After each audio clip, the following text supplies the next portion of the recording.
Hey there, and welcome in. Come on in, and get yourself comfortable. Find a nice soft spot for your head and let your shoulders drop down. And if you've been here before, then it's good to have you back. It really is. Tonight, like always, I'm just going to play a bit of Farming Simulator, and you're very welcome to fall asleep while I do, because that's the whole idea here. You don't have to watch anything, and you don't have to follow anything, and nothing's going to happen tonight that might startle you or pull you back awake. So, take a slow breath in for me, a nice easy one, and then let it go even slower, letting your whole body sink down a little deeper into the bed as you do. There's nowhere you need to be right now, and there's nothing you need to do, and no one needs a single thing from you. Your only job for the rest of the night is to lie there and rest, while I potter about on the farm and keep you company in the dark. I'll keep my voice low, and I'll keep everything nice and slow.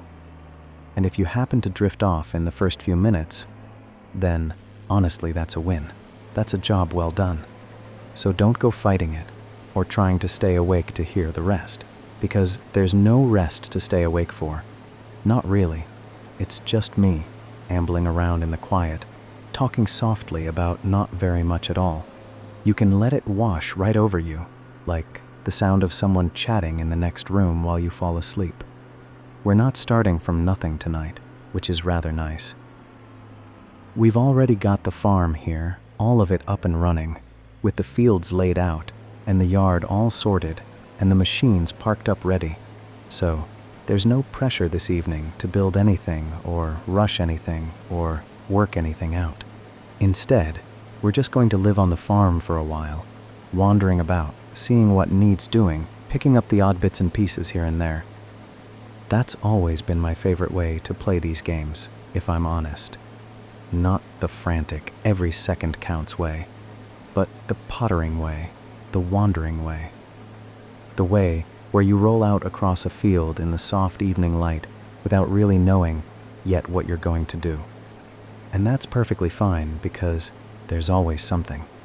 There's always some little job waiting, some corner to tidy, some field to check, some loose thing to gather up and bring in.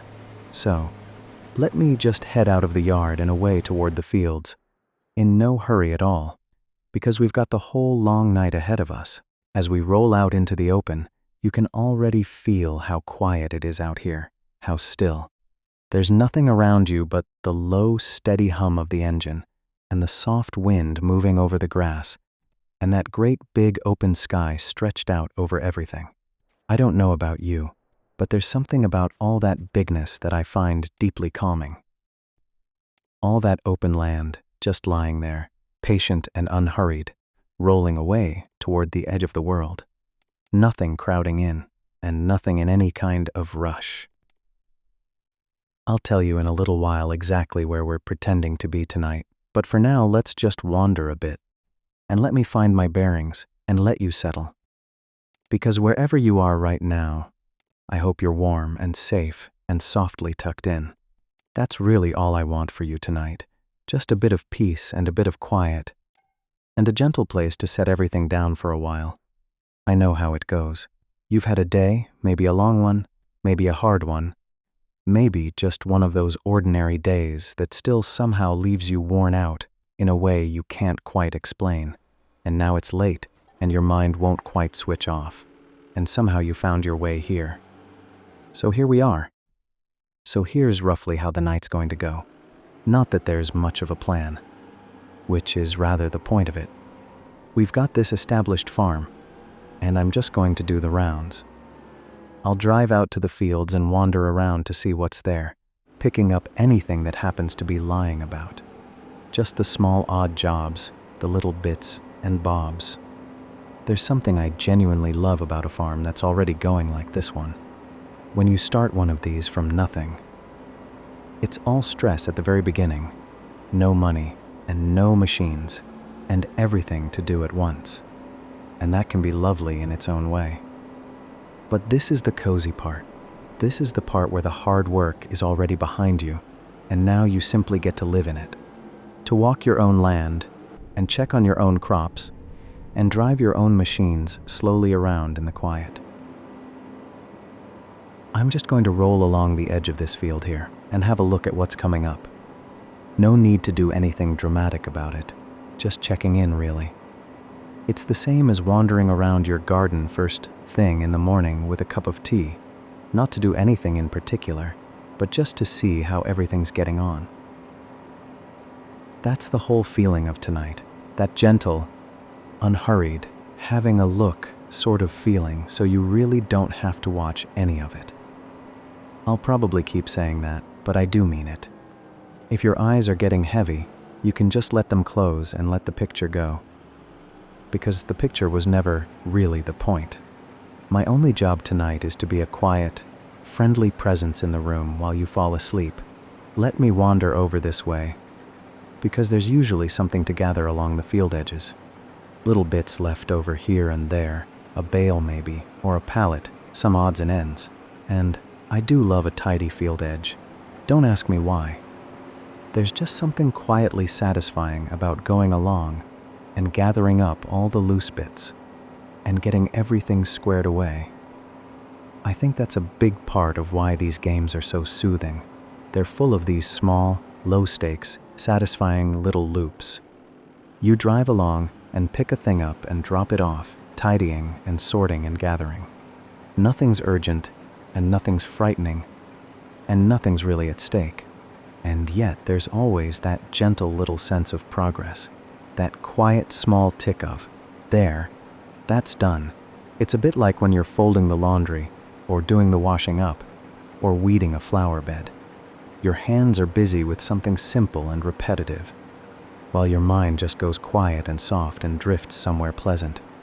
That's exactly what this is. The video game version of that.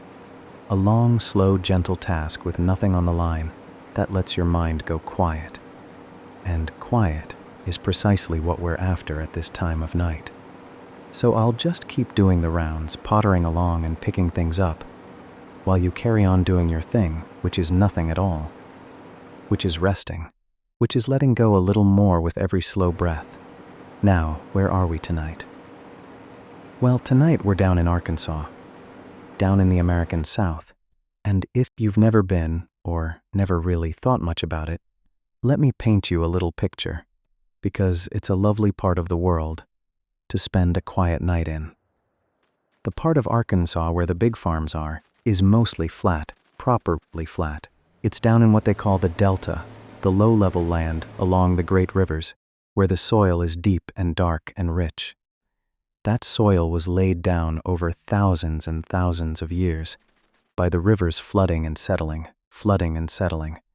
It makes for some of the best farmland anywhere in the world, wide and open and even, with the fields running off as far as you can possibly see, under a big warm southern sky. Up in the north of the state, it's a different thing entirely. Up there you've got the Ozarks, with their hills and their forests and their little winding rivers, and the hollows tucked away between the ridges, a softer, greener, more secret sort of country. But down here, where we're farming, it's all the flat delta land. Big skies and long horizons and warm air, the kind of place where the heat shimmers off the fields in the late afternoon. I always think the South has this slow, easy feeling running all the way through it. Things move at their own pace, and nobody's in a rush, and the afternoons stretch out long and golden. And that's exactly the feeling I want for us tonight. Slow and warm and easy, and completely unhurried. So picture that, if it helps you drift, the two of us out on the flat delta land in the warm evening light, with the fields stretching off in every direction, and nothing to do but amble along and check on things. I'll just roll out toward the far fields and take the long way round, because why not? We've got the time. And Arkansas really is proper farming country, you know, one of the great agricultural states. The thing they're most famous for down here might just surprise you, because it's rice. That's right. Arkansas grows more rice than any other state in the whole country, by a long way. Most of the rice in America comes from right here, from these flat delta fields, They flood the fields, you see, just like rice paddies anywhere in the world, and the flat land down here is simply perfect for it. So if you've ever eaten a bowl of American rice, there's a very good chance it grew in a field that looked an awful lot like the ones we're rolling past right now. I find that sort of thing lovely to sit with, in a quiet way. All this food, and all these fields, and the sheer ordinary miracle of it. Somewhere, out there, in the real world, there are flat fields exactly like these, growing the rice and the beans and the cotton that ends up on tables all over the place. Most people never give it a single thought. The food just appears. But it all starts right here, in fields, in the dirt, in the slow, patient work of growing things. They grow more than rice down here too, of course. Loads of soybeans, which turn up in all sorts of things. And cotton, since this is the South after all, and cotton has a long, deep, complicated history in this soil. And a great deal of poultry, an enormous amount of chicken, with some of the biggest chicken companies in the whole world based right here in Arkansas. So between the rice and the beans and the cotton and the chickens, this is a properly busy, productive corner of the country. Though tonight we won't worry about any of that too much. We're just here to enjoy being out in the warm, on the flat land in the quiet. There's a real peace to these big, flat southern farms at the end of the day. The light goes all golden and soft, and the heat eases off, and the shadows stretch out long, and the birds settle down. The whole land seems to exhale and settle in for the night, in much the same way you're settling in now. So, let me just gather up these few bits, along the edge here, nice and slow, no rush at all.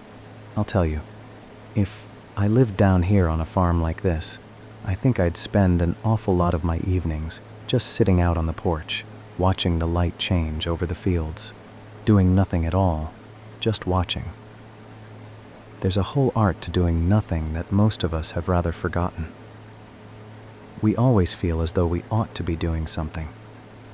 But sitting on a porch watching a field as the day winds down is a kind of doing something. It's just a very quiet kind, and it's exactly the kind I'd recommend for a night like this. Let me tell you a little about how I got into these games in the first place. Not because it matters in the slightest, because nothing tonight really matters in the very best possible way, but because it's exactly the sort of soft, pointless, pleasant thing to ramble about while you're drifting off. I've always liked the slow ones, the cozy ones, the games where nothing's chasing you, and nothing's on fire, and you're not about to lose everything. Some people love the games where your heart's pounding, and you've got a split second to react.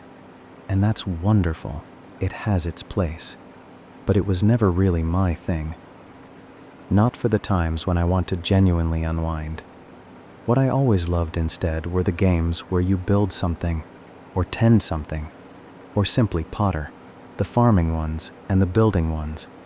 The ones where you lay out a little world and then just live in it, and look after it and watch it slowly grow. And farming games especially, because there's something about the rhythm of farming that's just right for relaxing. The way the seasons turn, and you plant, and you wait, and you harvest, and then you start all over again. That's the oldest rhythm there is, really. Plant and tend and harvest and rest, round and round and round. And even in a game, even when it's all pretend, some part of your body seems to recognize that rhythm and find it familiar and find it safe. I think a lot of us have a little bit of farmer left in us somewhere, deep down, even if we've never been near a real farm in our lives, even if we live in a city and have never grown a single thing. There's some old part of us, way back, that knows about fields and seasons and growing food and tending the land. And these games seem to reach down and gently touch that old part and wake it up. It's soothing precisely because it's so old and so deep and so simple. So that's what drew me in, I suppose. That cozy, settled, tending feeling. And once you're in, you're in. You start fussing over your little fields and caring about your pretend crops and maybe even naming your tractors. You get attached to the place, and before you know it, you've spent a whole quiet evening just pottering about on a farm, and you feel somehow better for it, calmer. Like something in you that was knotted up has been gently smoothed out. And I do hope that's happening for you right now. A bit of smoothing out. A bit of settling. I never really thought I'd find this kind of thing relaxing when I was younger, mind you. When you're young, you want excitement. You want the loud, fast, dramatic stuff. The idea of quietly driving a tractor around a field would have struck me as about the most boring thing imaginable. And yet, now it's exactly what I want. Now it's the good stuff. It's funny how that changes over the years, how the things you find restful slowly shift. The older I get, the more I seem to value quiet and value slow and value a peaceful evening doing something gentle and pointless, with no stakes and no stress. I used to chase the buzz, and now I find I'm chasing the calm. And I think a great many people come round to that eventually. You spend years and years going fast, and then one day you realize that slow was the thing you were really looking for all along. But anyway, let me do a bit of the proper pottering now, a bit of actual gathering. Going round the fields and seeing what's there and picking up what's loose and tidying as we go. This is my favorite kind of farm work, honestly. Not the big dramatic harvest with everything going at once and the trailers filling up, but the quiet aftermath, the going round afterward to gather up the odds and ends, the bits left in the corners, and the bales sitting out, and the loose things that need bringing in. It's gentle work, mopping up work. The calm that comes after the busy bit. There's a bale over there, so let me just trundle over and scoop it up and bring it along. Nice and easy, one down, lovely, and on we go. I find this gathering so satisfying, going round and collecting all the scattered bits and bringing them to one tidy place. It scratches some little itch deep in the brain, doesn't it? It's the same itch that likes a tidy drawer, or a made bed, or all the washing up done and dried and put away. That quiet itch for order, for things being where they ought to be, for loose ends gathered safely in. And it's the perfect thing to be doing at this time of night, because it asks absolutely nothing of you. You don't have to think, and you don't have to plan. You just go round and round, gathering and gathering, and the rhythm of it lulls you. Lulls me too, if I'm honest. I could happily do this for hours, and very probably will. So let me get this next one, over by the edge there, just rolling along. Scoop, got it, onward. And you keep on resting while I do. You know what I love most about an established farm like the one we've got here? It's that you can see all the work that's already gone into it. The fields all laid out neat, and the yard all sorted, and the machines all there, earned and paid for and parked up ready. It's a bit like walking into a home that someone's lived in and loved for years. It's got that settled, lived in, cared for feeling about it. Nothing raw and nothing half finished. Just a place that's been worked and tended and looked after for a long time. And that's a genuinely lovely thing to fall asleep to, I think. The feeling of a place that's well looked after. A place where the hard work is done, and now there's only the gentle ongoing care of it. While I gather up these last few bits along here, let's just check in on your breathing for a moment, if you're still awake. You don't need to change anything dramatic. Just notice it. The breath going gently in, and the breath going slowly out. And maybe, if it feels nice, just let each out breath be a tiny bit longer than the breath that came before it. That's the little trick for settling the whole body down, those long, slow, easy out breaths. They quietly tell your whole system that everything is safe now, and it's perfectly all right to let go. So let those out breaths grow long and slow and soft, while I keep gathering, round and round, picking up the loose bits of the farm and bringing them all in.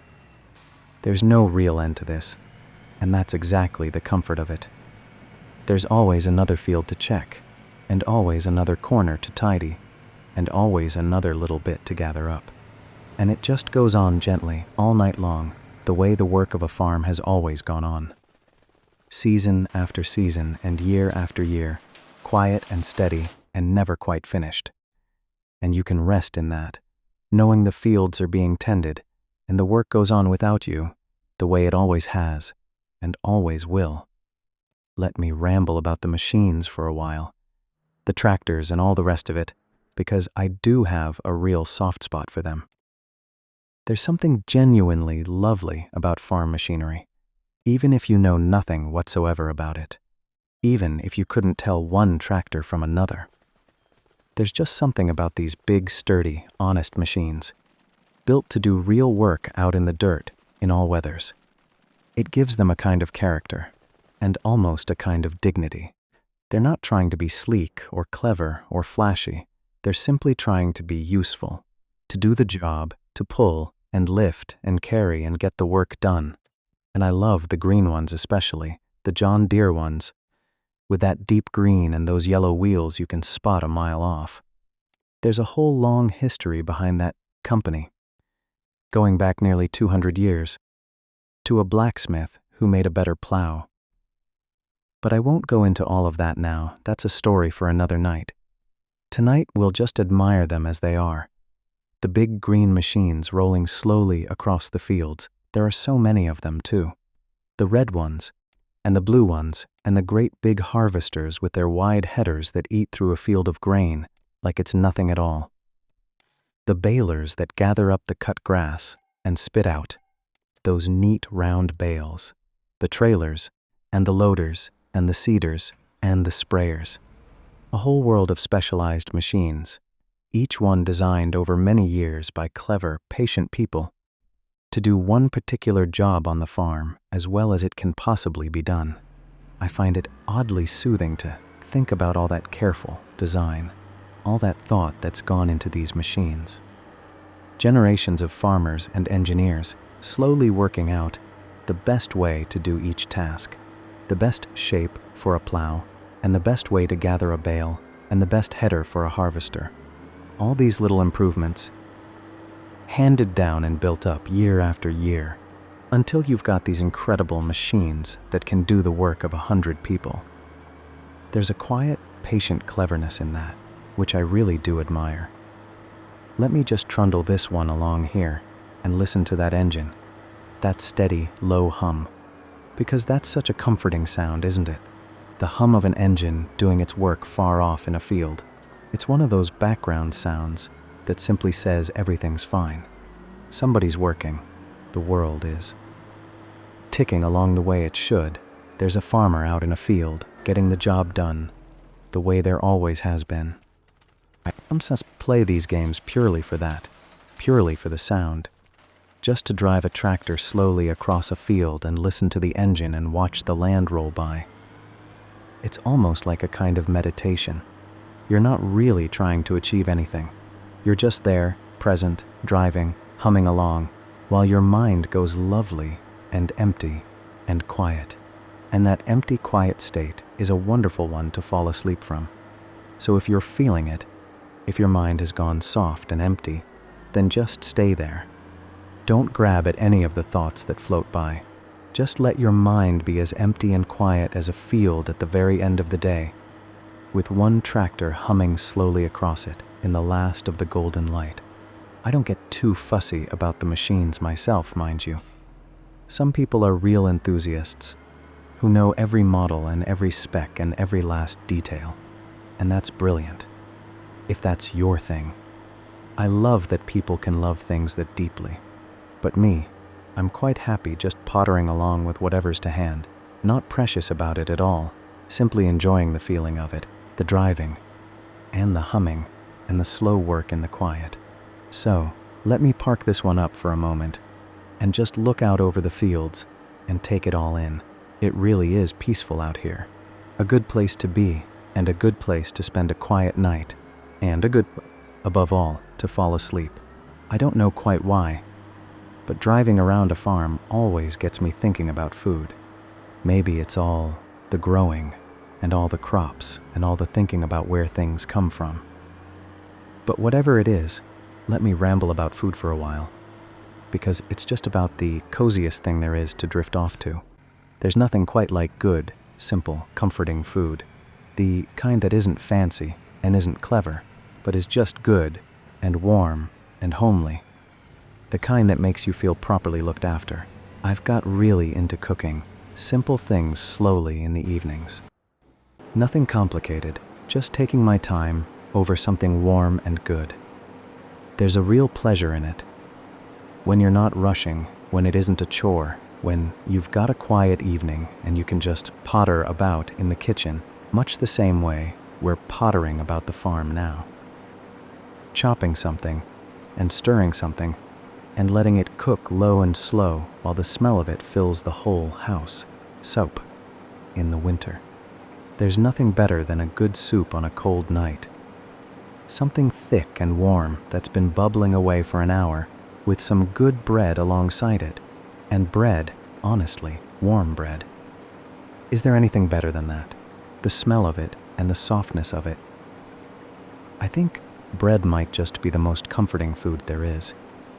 And it's the oldest too, since people have been making bread in one form or another for thousands and thousands of years. And it all starts in a field, of course, wheat, in a field exactly like the ones we're rolling past, grown and harvested and ground into flour and baked into a warm loaf. That whole long patient journey, from a seed in the dark soil to a warm loaf on the table, which is rather lovely when you stop to think about it. And roast things too. Roast vegetables.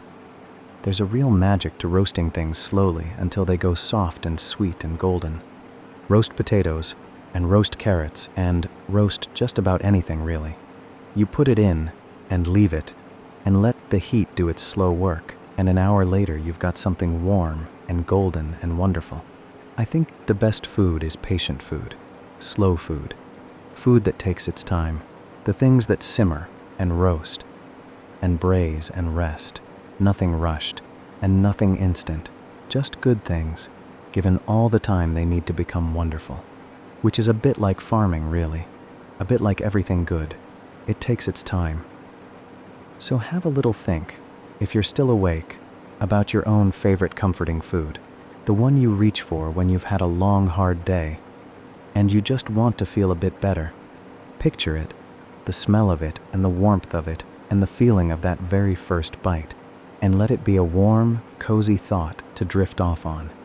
Something good and warm and comforting, the feeling of being looked after.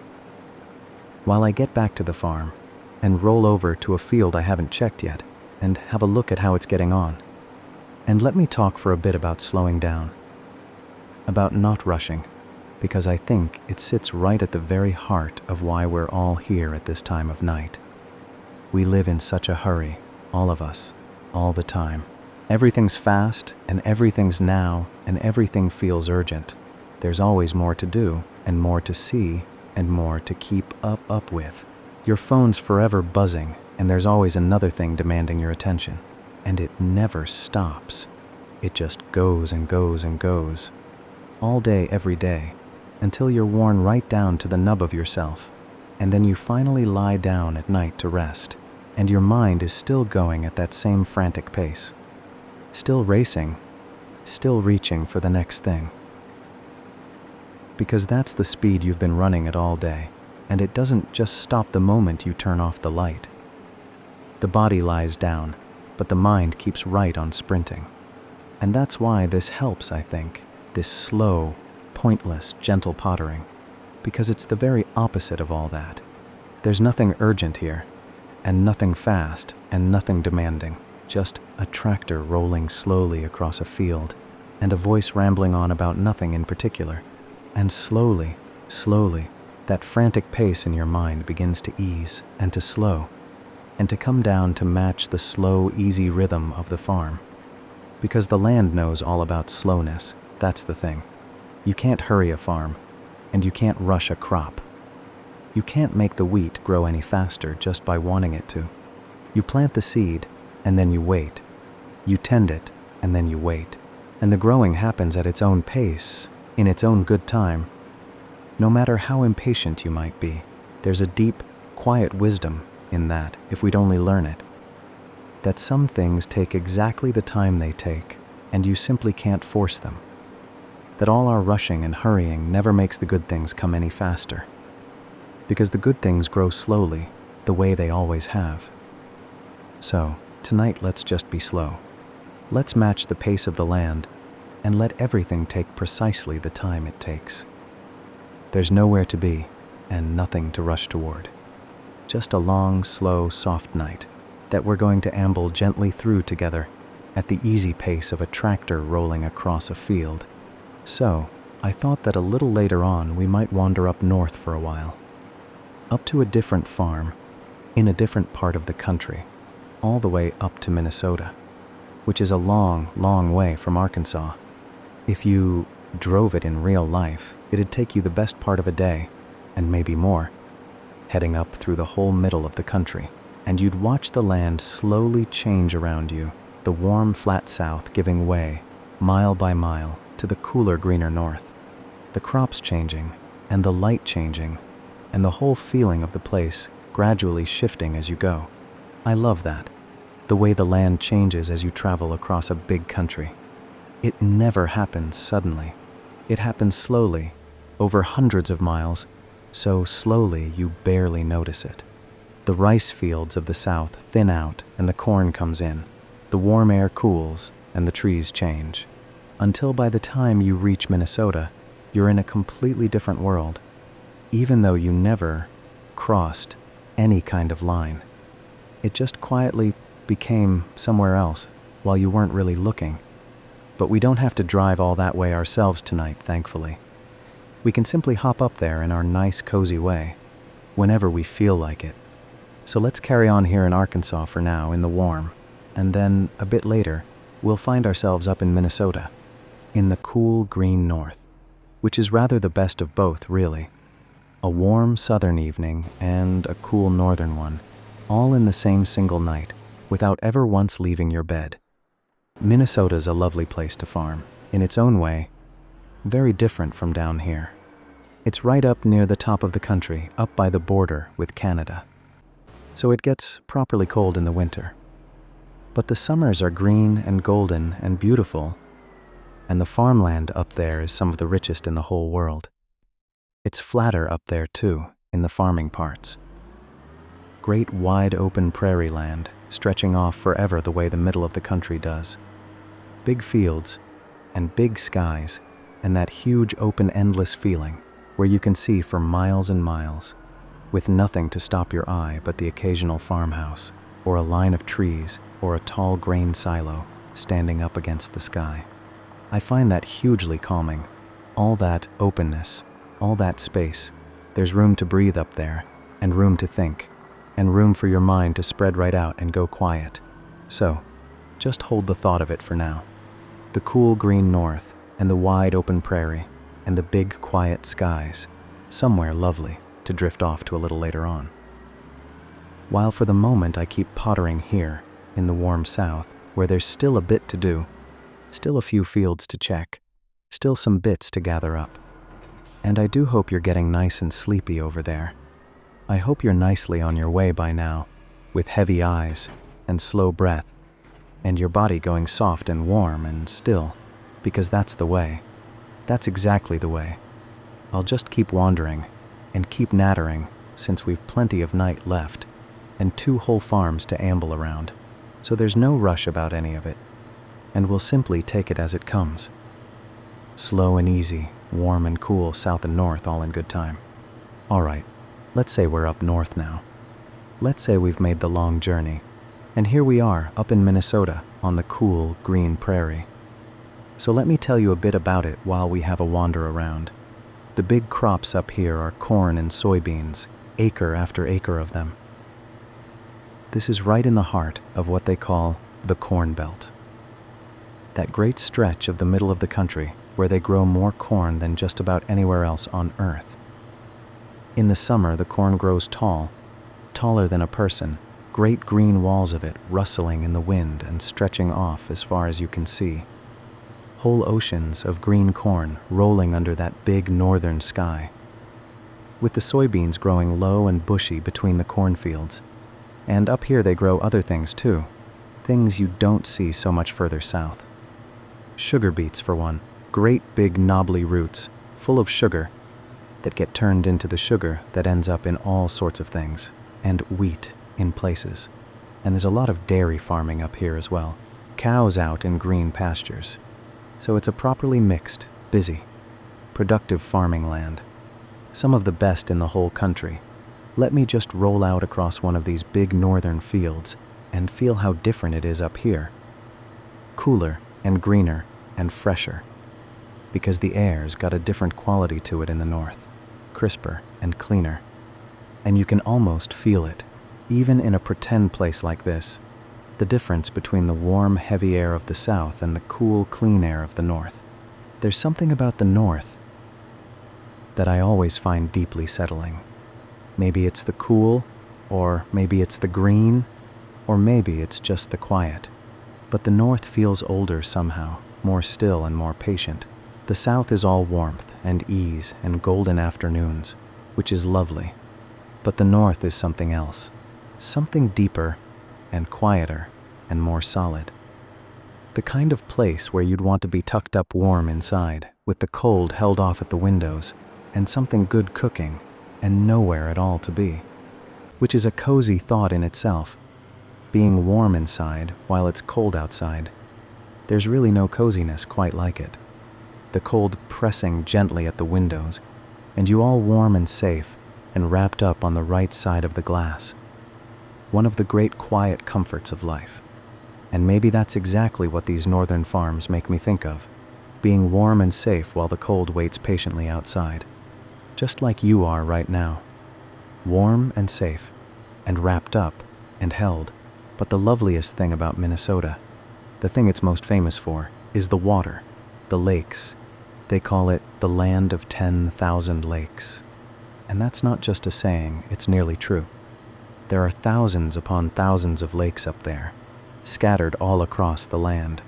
They were left behind long, long ago by the great glaciers of the ice ages, the huge sheets of ice that once covered the whole north and slowly carved and shaped the land as they crept across it and then melted away, and the lakes are what they left behind.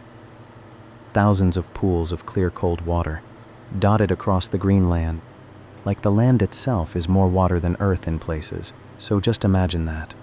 A whole land full of lakes, quiet still water everywhere you look, clear and cold and deep, reflecting the sky and surrounded by trees. So peaceful and so still. Because there's nothing quite as calming as still water, is there? A quiet lake at the end of the day, perfectly still, with the last light going golden and pink across it, and not a sound but the odd bird and the gentle lap of the water at the shore. If you ever can't quite get to sleep, sometimes it helps just to picture water, still, quiet water. A calm lake at dusk. So let's do exactly that now, if it helps you. Let's just imagine that up here in Minnesota, we've parked the tractor and wandered down to the edge of one of those thousands of lakes, and we're standing there at the water's edge, in the cool of the evening, looking out across the still dark water, the sky going soft above it, and the trees standing quiet all around, and maybe a loon calling out somewhere far across the lake, that strange, lovely, lonesome sound they make, and then nothing. Just the still water and the cool air and the deepening dark. So hold that if you like. The still lake at dusk, and let it fill your mind, soft and quiet and cool, and let everything else simply drift away. The winters up here are something else, I'll tell you. Long and cold and white. The whole land goes still and frozen and silent under deep snow for months on end. The lakes freeze right over, so solid you could walk across them, and the fields lie quiet under the snow, resting and sleeping and waiting for the spring. Everything just stops and rests and waits, all through the long white winter. And there's a deep peace in that too, in the resting land.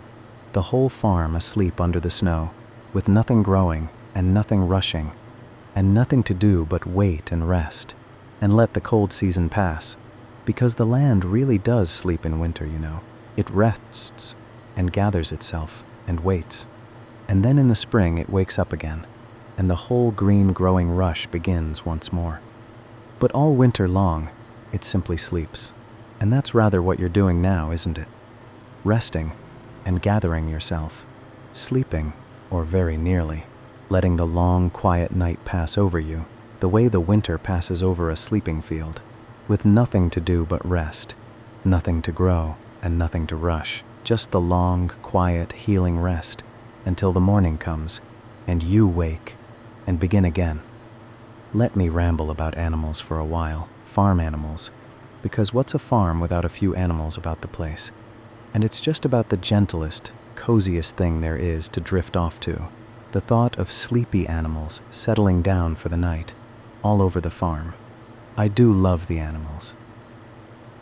And I always end up with a few of them in these games. A few cows, maybe, and some chickens, and a couple of pigs snuffling about. There's something so soothing about looking after them. Going round and making sure they're fed and making sure they're all right, and watching them potter about in their pens and their pastures, doing their simple, contented animal things, and cows especially. I've got such a soft spot for cows because they're so calm, aren't they? So unhurried and so peaceful. Just standing there in a field, chewing away and gazing off at nothing in particular, in no hurry at all to be anywhere or to do anything. There's a real wisdom in a cow, I think. The wisdom of just being, just standing in a field, in the sun, chewing, content, like they've got it all figured out. And we could probably learn a fair bit from them. And did you know that cows have best friends? Because it's true, they do. They form proper friendships and pair up with another cow they especially like, and they get stressed and unhappy if they're kept apart from their friend. Which is just lovely, isn't it? Cows with best friends. I think about that more often than you might expect. These big, calm, gentle creatures, standing in their fields, each one with a best friend it likes to be near. And chickens are good fun too, busy little things. Always pottering about and pecking and scratching and fussing over nothing. Endlessly busy with their terribly important chicken business. And then there's that lovely calm of the evening, when they all troop back to the coop and settle down on their perches and go quiet for the night. There's a real honest rhythm to chickens. Up with the first light and busy all day, and then back to roost as the dark comes down. I'd genuinely love to keep a few chickens in real life one day. Just for the eggs, and honestly, just for the company, because they're good company in their daft, busy way. Though I do worry I'd be no good at it, since there's a lot to looking after animals, and a lot of responsibility. They depend on you completely for everything. But still, someday, maybe. A little flock of busy, fussy birds pottering about the garden, and a few fresh eggs in the morning, which is a nice dream to have. And a cat, of course, because you've got to have a cat about a farm. A proper farm cat, slinking about the barns and keeping the mice down, appearing and disappearing as it pleases, and accepting your affection strictly on its own terms, and not a moment before. I do love a cat. I talk to my cats far too much, honestly, calling them all sorts of daft, soft names. But they're family, aren't they? Little bits of furry family, so picture them all now, if you like. All the animals of the farm, settling down for the night. The cows lying down in the field next to their best friends, chewing slowly in the dark. The chickens all roosted up, gone quiet and still. The cat curled up somewhere warm. The pigs all snuggled together in a heap. The whole farm full of sleeping animals, all settling down and going quiet and drifting off into the warm, dark night. And you settling down right along with them. The whole farm going to sleep together. The animals and the land and you. Do you ever think about it, running away to the country and getting a little bit of land, a little farm of your very own? Because I think about it more and more, the older I get. Not a big farm, and not a proper serious business sort of farm, just a little place. A little patch of land somewhere quiet and green, with a small house and a garden and a few animals maybe, some chickens, like I said, and perhaps a goat or two, since goats are wonderful by all accounts. A bit of mischief, but wonderful. And just a quiet life out there, growing a few things and looking after a few animals, away from all the noise and the rush of everything. I think an awful lot of people have that dream somewhere in them, the dream of the quiet life, the simple life, the little farm. You see it everywhere, really.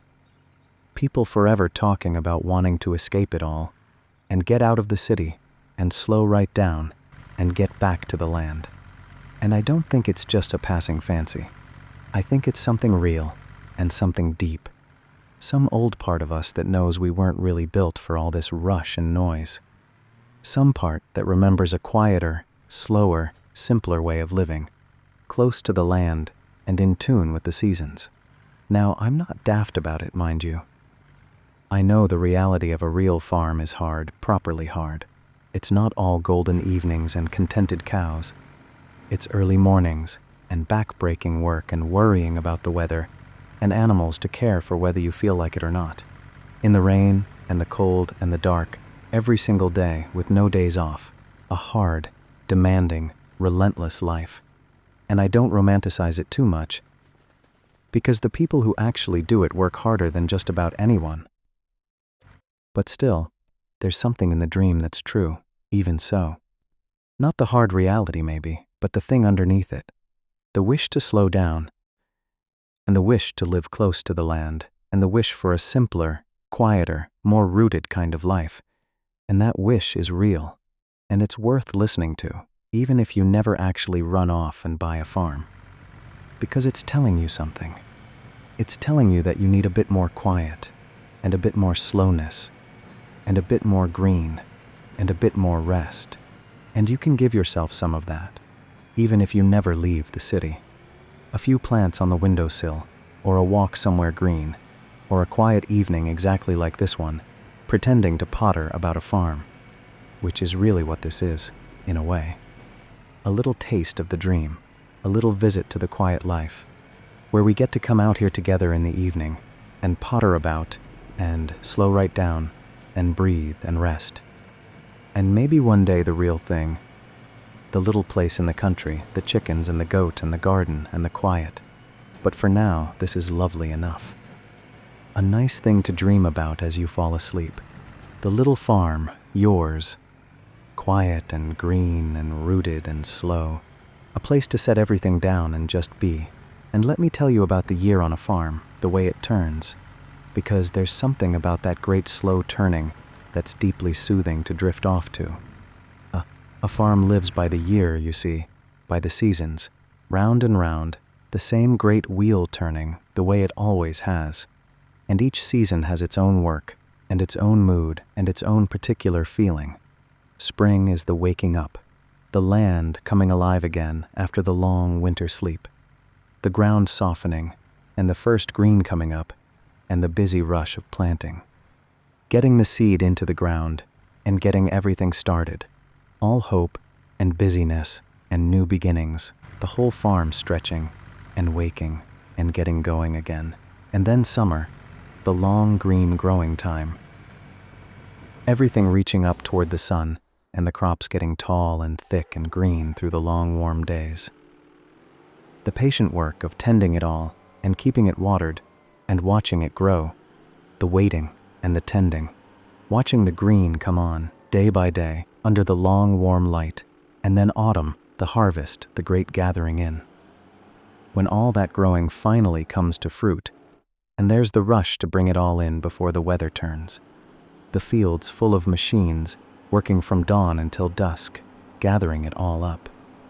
The whole year's growing finally coming home, which is the reward and the payoff, the deep satisfaction of a harvest, the fullness of it and the completion of it, and then winter, the rest, the land going quiet and bare and still. The work mostly done, and the fields lying empty under the cold sky or under the snow up north.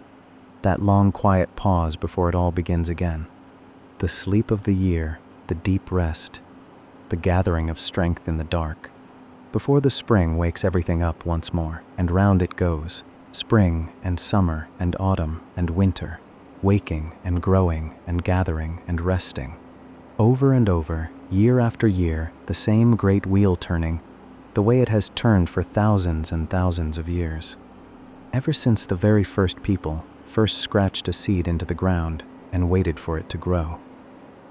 And there's such comfort in that turning, I think. Such deep, deep comfort. Because the seasons always come, and the wheel always turns. And whatever happens, whatever goes on in the world, the spring always comes again, and the seed always grows, and the harvest always comes in, and the winter always brings its rest. The most reliable and faithful thing there is, never failing, never once in all the long ages. And you're part of that turning too, even now, even in our busy modern lives, so far from any field. And right now, tonight, you're in your own little winter, your own deep rest, your own quiet pause in the dark. So rest there, like a field under the snow, like the whole sleeping farm, like the whole quiet turning world. And let the morning come in its own good time, because it will, it always does, but not yet. So for now, just rest. It's getting properly dark now, out here on the farm. The light's nearly gone. And do you know what that means? It means the stars are coming out. That's one of the great gifts of the countryside, the stars. Out here, away from all the lights of the towns and the cities, the sky at night is something else entirely, something most of us never really see anymore. A whole sky full of stars, thousands of them, tens of thousands, scattered all across the dark, from one edge of the world to the other. When you live in a city, you forget they're even there. You look up at night and you see, what, a handful. A few of the brightest ones, struggling through the glow of all the streetlights.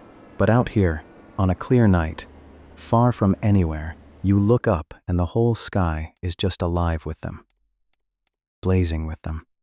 The great cloudy band of the galaxy, stretching right across the middle of the sky. Stars, beyond stars, going back and back, deeper than you can possibly imagine.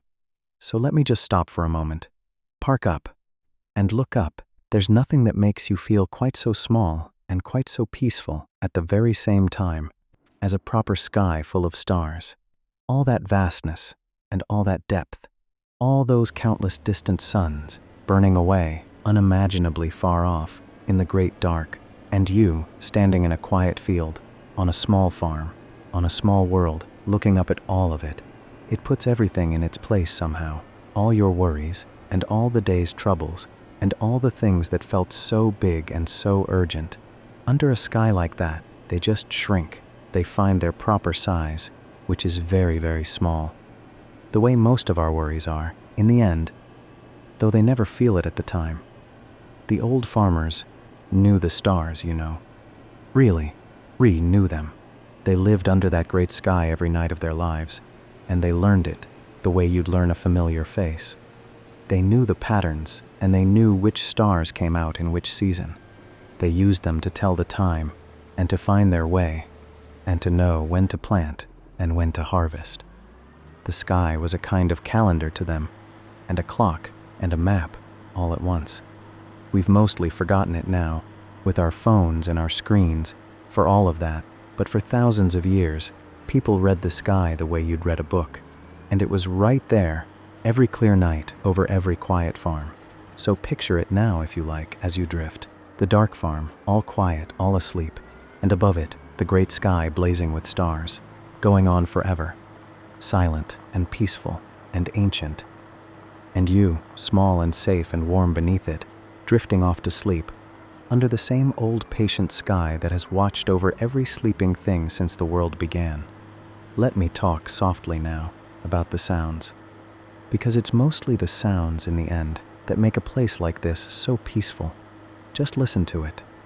The low hum of the engine, steady and constant, far down beneath everything. The soft wind moving over the fields.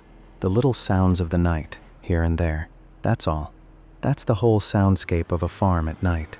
Quiet and steady and soft. So sharp and nothing sudden and nothing that jolts you. Just the low, steady, soothing hum of it all. I think that's a big part of why these games are so good for sleep. The sounds, the gentle, repetitive, low sounds, the engine and the wind and the soft ambient hum of the land. They wash over you, these sounds, like waves on a shore, steady and endless and soothing, and they give your mind something soft and constant to rest against, something that doesn't change, something that just goes on, low and steady, all through the night. It's like a lullaby, really, the sound of an engine humming far off in a field. It's an old sound, a comforting sound, a sound that says, all is well, and the work goes on, and you can rest now. People fall asleep to all sorts of these steady, humming sounds, don't they? The rain on the roof, and the fan in the corner, and the hum of a car on a long drive, and the sea. There's something deep in us that finds peace in a low, steady, endless sound, something that lets us let go. And I have such fond memories of sounds like these from when I was small, falling asleep in the back of a car on a long night drive, the hum of the road, the murmur of voices up front, the warm dark, the lights going by. Is there anything cozier than that? Falling asleep in the back of a car as a child, safe and warm, while the grown-ups drive on through the night. And you don't have to do anything at all but be carried along, half asleep, safe in the warm dark. I think a lot of us are chasing that feeling, really, when we look for help getting to sleep. That old childhood feeling of being safely carried through the night by someone else, while you let go, completely, and drift. Well, maybe that's what this is, a bit of that. Me, driving on through the night, humming along, while you let go, and rest and get safely carried through to the morning. You don't have to do anything. You don't have to steer, and you don't have to stay awake. You can just be carried. Safe and warm and held in the quiet dark, like a child in the back of a car, like a sleeping field under the stars. Carried gently through the long night toward the morning. And it started to rain a little, out here on the farm. Just a soft rain, a gentle one, pattering down on the fields and on the roof of the cab and on the leaves. And there's hardly a cozier sound in the whole world than soft rain at night, is there? I love the rain, honestly, the gentle kind. Not the wild, stormy kind, though that has its own drama, but the soft, steady, patient kind that just falls and falls, quiet and gray and gentle, soaking down into the land. There's nothing nicer than being warm and dry and tucked up somewhere safe while it rains softly outside. The sound of it, that steady patter and hush, knowing you don't have to go out in it, warm, listening to it fall. And it's good for the farm. The rain. The land drinks it up, and the crops drink it up. A soft, steady rain is exactly what growing things want. So even as it pitter-patters down and makes everything gray and quiet, it's doing good work, the rain, feeding the fields, and filling the streams, and soaking down into the soil where the roots can reach it. So let's just listen to it for a while. The soft rain on the fields, the gentle hush of it, falling and falling, steady and quiet, all across the dark farm. Picture it if you like, you, warm and dry and safe, tucked up cozy, and outside, all around, the soft rain falling on the quiet land, on the fields and the barns, and the sleeping animals in their warm, dry sheds, on the whole still farm, falling and falling, soft and gray and endless, through the long, quiet night. There's such peace in it, the rain doing its gentle work, and you, safe and dry, with nothing to do but listen. Let it lull you. Let that soft, steady, patient sound carry you back down towards sleep. On a soft, rainy night like this, there's nothing better than something warm to drink. So let me ramble about that for a while, in a cozy, drifting sort of way. I'm a great believer in a warm drink in the evening. It's one of those small rituals that just settles you. It tells your body the day is winding down. There's the making of it, the gentle pottering about, the kettle, the waiting, and then the having of it, the warmth of the cup in your hands, the slow sips, the steam rising. It's a small thing, but the small things are what a peaceful life is mostly made of, I think. Tea, for me, mostly. A nice cup of tea. There's a real comfort in it that goes way beyond the actual drink. The warmth of it and the familiarity, and the pause it makes in the day. You stop and you make a cup of tea, and for a few minutes the world can wait while you just sit and sip and breathe. It's a small island of calm, a little anchor of peace dropped into the middle of a busy day. Or, in the evening, something gentler, without the caffeine, so it doesn't keep you up. A herbal sort of thing. Chamomile, maybe. And whether it really helps you sleep or not, there's something about a warm cup of it at night that just soothes you right down, or warm milk, like when you were small. Did you ever have warm milk before bed, as a child? There's something so deeply comforting about it, so gentle and old-fashioned and kind. A warm cup of milk, and being tucked into bed, and the light going out, and the soft dark, and someone saying good night. That's the heart of all of this, really, isn't it? That childhood feeling of being looked after at bedtime, warm and safe and tucked in, and told that everything's all right, and it's time to sleep now. So imagine you've got a warm drink now if you like, whatever your favorite is. Cradled in your hands, warming you from the inside, the steam rising soft into the cool air, and you, tucked up warm and safe, sipping it slowly, in no hurry at all, as the soft rain falls outside and the farm settles down for the night. There's such a deep, simple comfort in warmth, isn't there? In being warm. It's one of the oldest comforts there is. Our ancestors gathered round the fire, in the cold and the dark, for warmth, and for safety and for company, and we still feel it, deep down, the pull of the warmth. The way being warm makes you feel safe and held and able to rest. So feel the warmth now, the warmth of your bed, and the warmth of the blankets, and the warmth of that imaginary cup in your hands, soaking into you, soft and gentle, all through your body, making you heavy and loose and sleepy. Let me ramble, very gently now, about the small, good things, because I think when you slow right down like this, late at night, on a quiet farm, you start to notice them again. The small, good things that a life is really made of. We chase the big things most of the time, don't we? The big achievements, and the big plans, and the big moments we think will finally make us happy. And there's nothing wrong with that.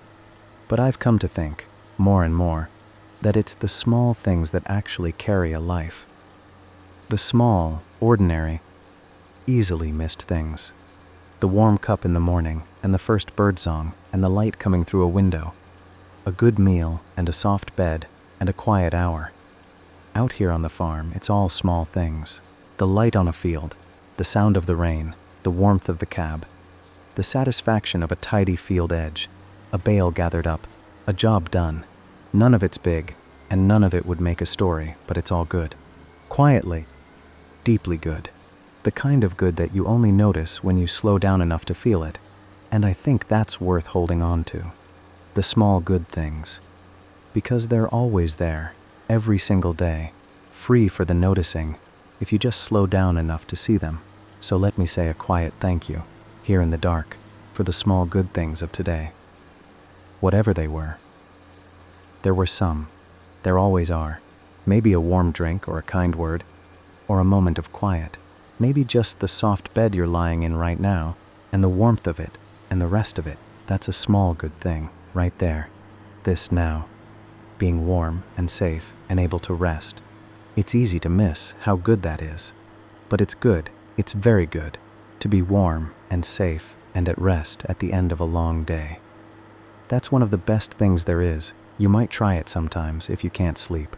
Just quietly naming a few small good things from the day. Not big things, just small ones. A nice cup of tea, or a bit of sunshine, or a moment that made you smile. It settles the mind somehow. To end the day counting up the small good things, instead of turning over the worries. It tilts you gently toward the warmth, toward gratitude, toward peace. So let's end the day that way, you and me. Quietly grateful for the small good things. The warm bed and the quiet night, and the soft rain, and the gentle hum of the engine. Small things, good things, enough things. More than enough really to be going on with. Let me drift back for a while, into some old memories, the soft, faded, golden kind. The kind that come up on a quiet night like this. There's nothing cozier to ramble about as you fall asleep than the warm old days. Do you ever think back to being small? To the long, slow days of childhood when time moved so differently, when a summer felt like it would last forever, when a single afternoon could stretch out so long and so wide that it felt like a whole world. We lose that as we grow up. Time speeds up and the years start to slip by faster and faster. But back then, at the beginning, time was slow and deep and endless, and there was so much of it. I have these soft old memories of summers as a child, the long warm evenings when you'd be allowed to stay out just a little later than usual, and the light would go golden and then blue, and the air would cool, and you could hear the grown-ups talking somewhere nearby, that low murmur of voices that meant everything was safe and all right.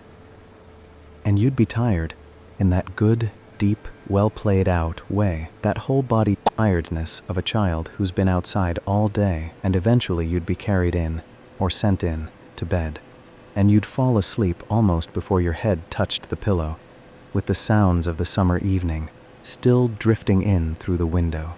There's such a warmth to those old memories, such a deep, golden, faded warmth. The kind of warmth that has nothing sharp in it anymore, that's been softened by all the years between. Just the gentle glow of a time when you were small and safe and looked after. When the days were long and there was nothing to worry about and someone bigger than you was taking care of everything. And maybe you've got memories like that too, a place or a time or a feeling. Somewhere warm and safe from a long time ago. A grandparent's house, maybe, or a summer somewhere, or a cozy room. A particular smell, or sound, or quality of light that takes you right back. We all carry a few of those, I think. Little warm pockets of the past that we can climb back into sometimes when we need a bit of comfort. Little safe places deep in the memory that the years can't quite reach. So let yourself drift back to one of those now if you like. Some warm, safe, golden place from a long time ago. Don't try too hard. Just let one float up on its own, the way they do when you're sleepy. And then just rest there for a while. In the warm old light, in the safe old quiet, wherever it is, whenever it was. Just be there, small and safe and warm, while the grown-ups murmur somewhere nearby and take care of everything, and you have nothing to do but rest.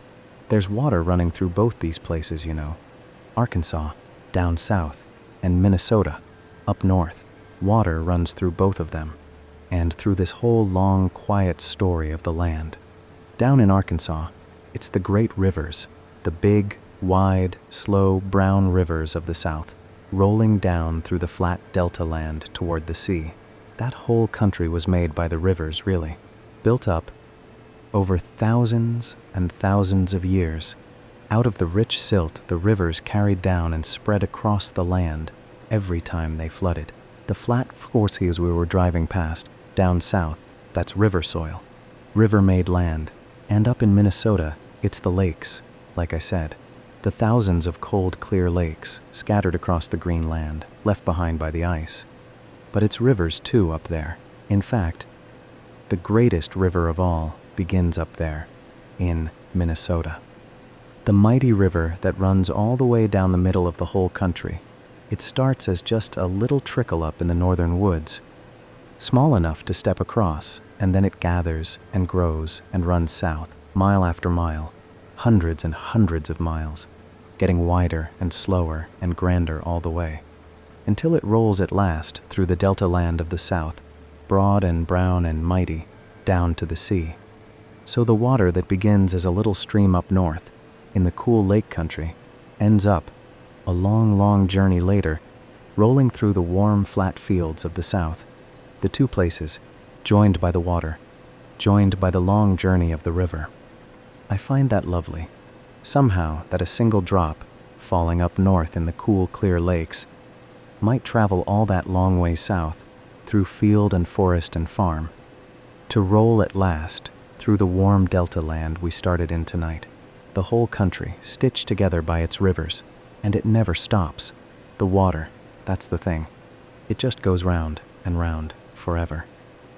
It falls as rain and soaks into the land and feeds the crops and gathers into streams and runs down the rivers to the sea. And then it rises up from the sea, into the clouds, and blows back over the land and falls again as rain, round and round, forever, the same water, traveling the same endless circle since the very beginning of the world. There's a deep peace in that, I think. The endless quiet circle of the water. It was here long before us, and it'll be here long after. So let the water carry you now. The soft rain on the fields, and the slow rivers running south, and the cool, clear lakes up north. Let it carry you, the way it carries everything, gently, slowly, down toward the sea, down toward the deep, down toward sleep. Let me ramble for a while about the light, and the way it changes across a day on the farm, because that's one of the quiet pleasures of a place like this, watching the light move. In the very early morning, just before the sun is properly up, everything is gray and soft and still, with a kind of hush over the whole farm. The grass is wet with dew, and the air is cool and damp, and the world feels brand new, like nobody's touched it yet. There's a stillness to that early hour that you don't get at any other time of day. The animals are only just stirring, and the birds are starting up, one at a time, and the light is thin and pale and gentle. And then the sun comes up, slow and golden, and it touches the tops of things first, the trees and the rooftops, and the tall grain silos, and then it spills down across the fields, and the dew starts to lift, and the whole farm warms up and wakes up. The morning light is clean and bright and full of promise. It's the light you do your best work in, the cool, clear morning, before the heat of the day settles in. I always think there's something hopeful about morning light, like the day is fresh and unspoiled, and anything might happen. Then the middle of the day comes, when the sun is high, and the light is flat and strong, and the heat lies heavy over the fields, and everything slows down a little. That's the time for a rest, really, in the warm part of the day.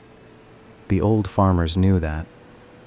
They'd be up before dawn and working hard in the cool, and then, through the hottest part of the afternoon, they'd find some shade and take it easy for a while, and then go back out as the day cooled toward evening.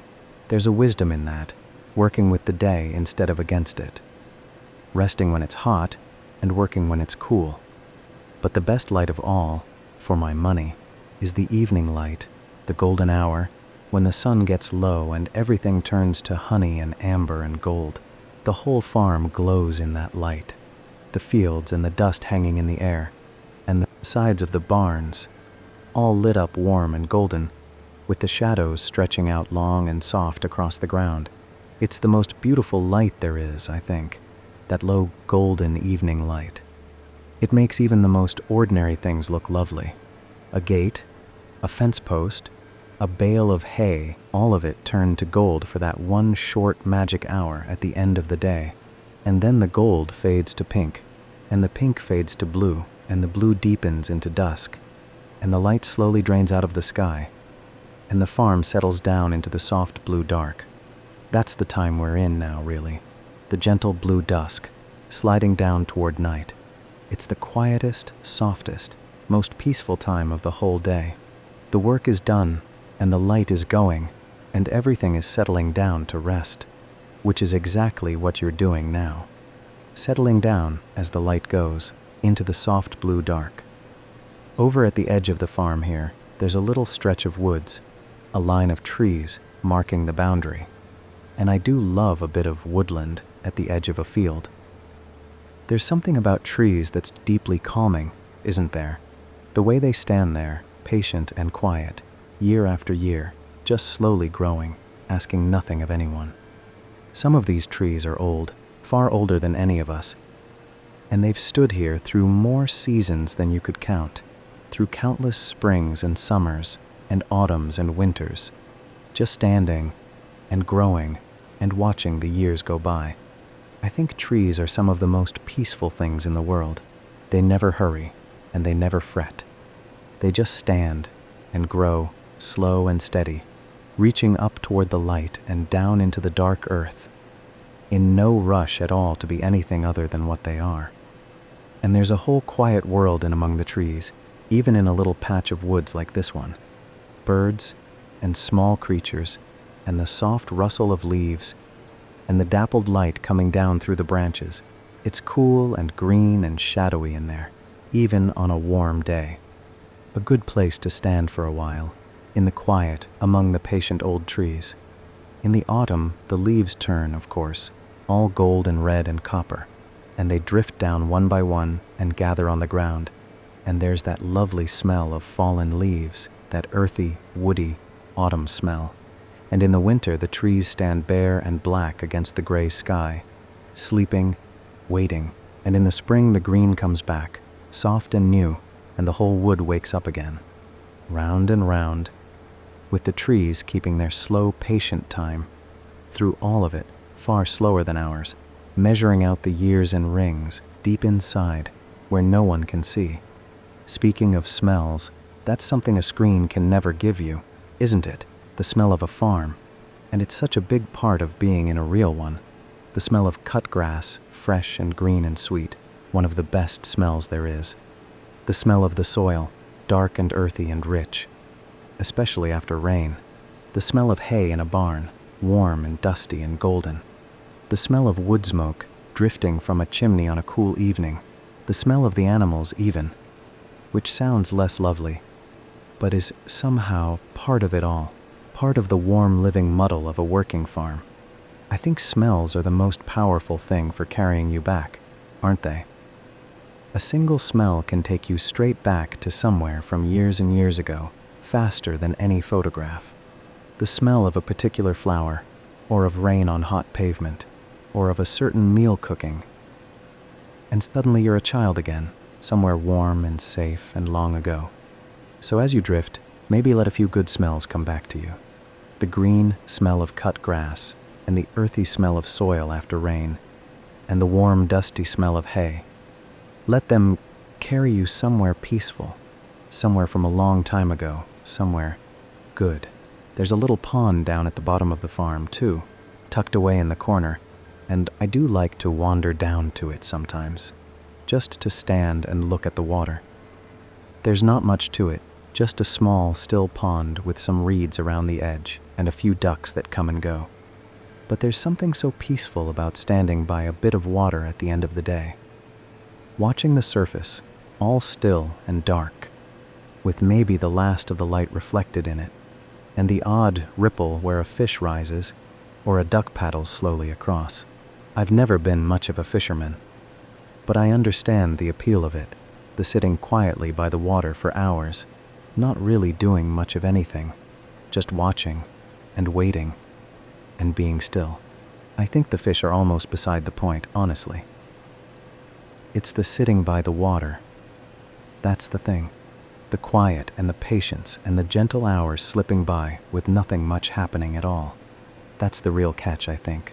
The peace of it. The slow, quiet hours by the still water.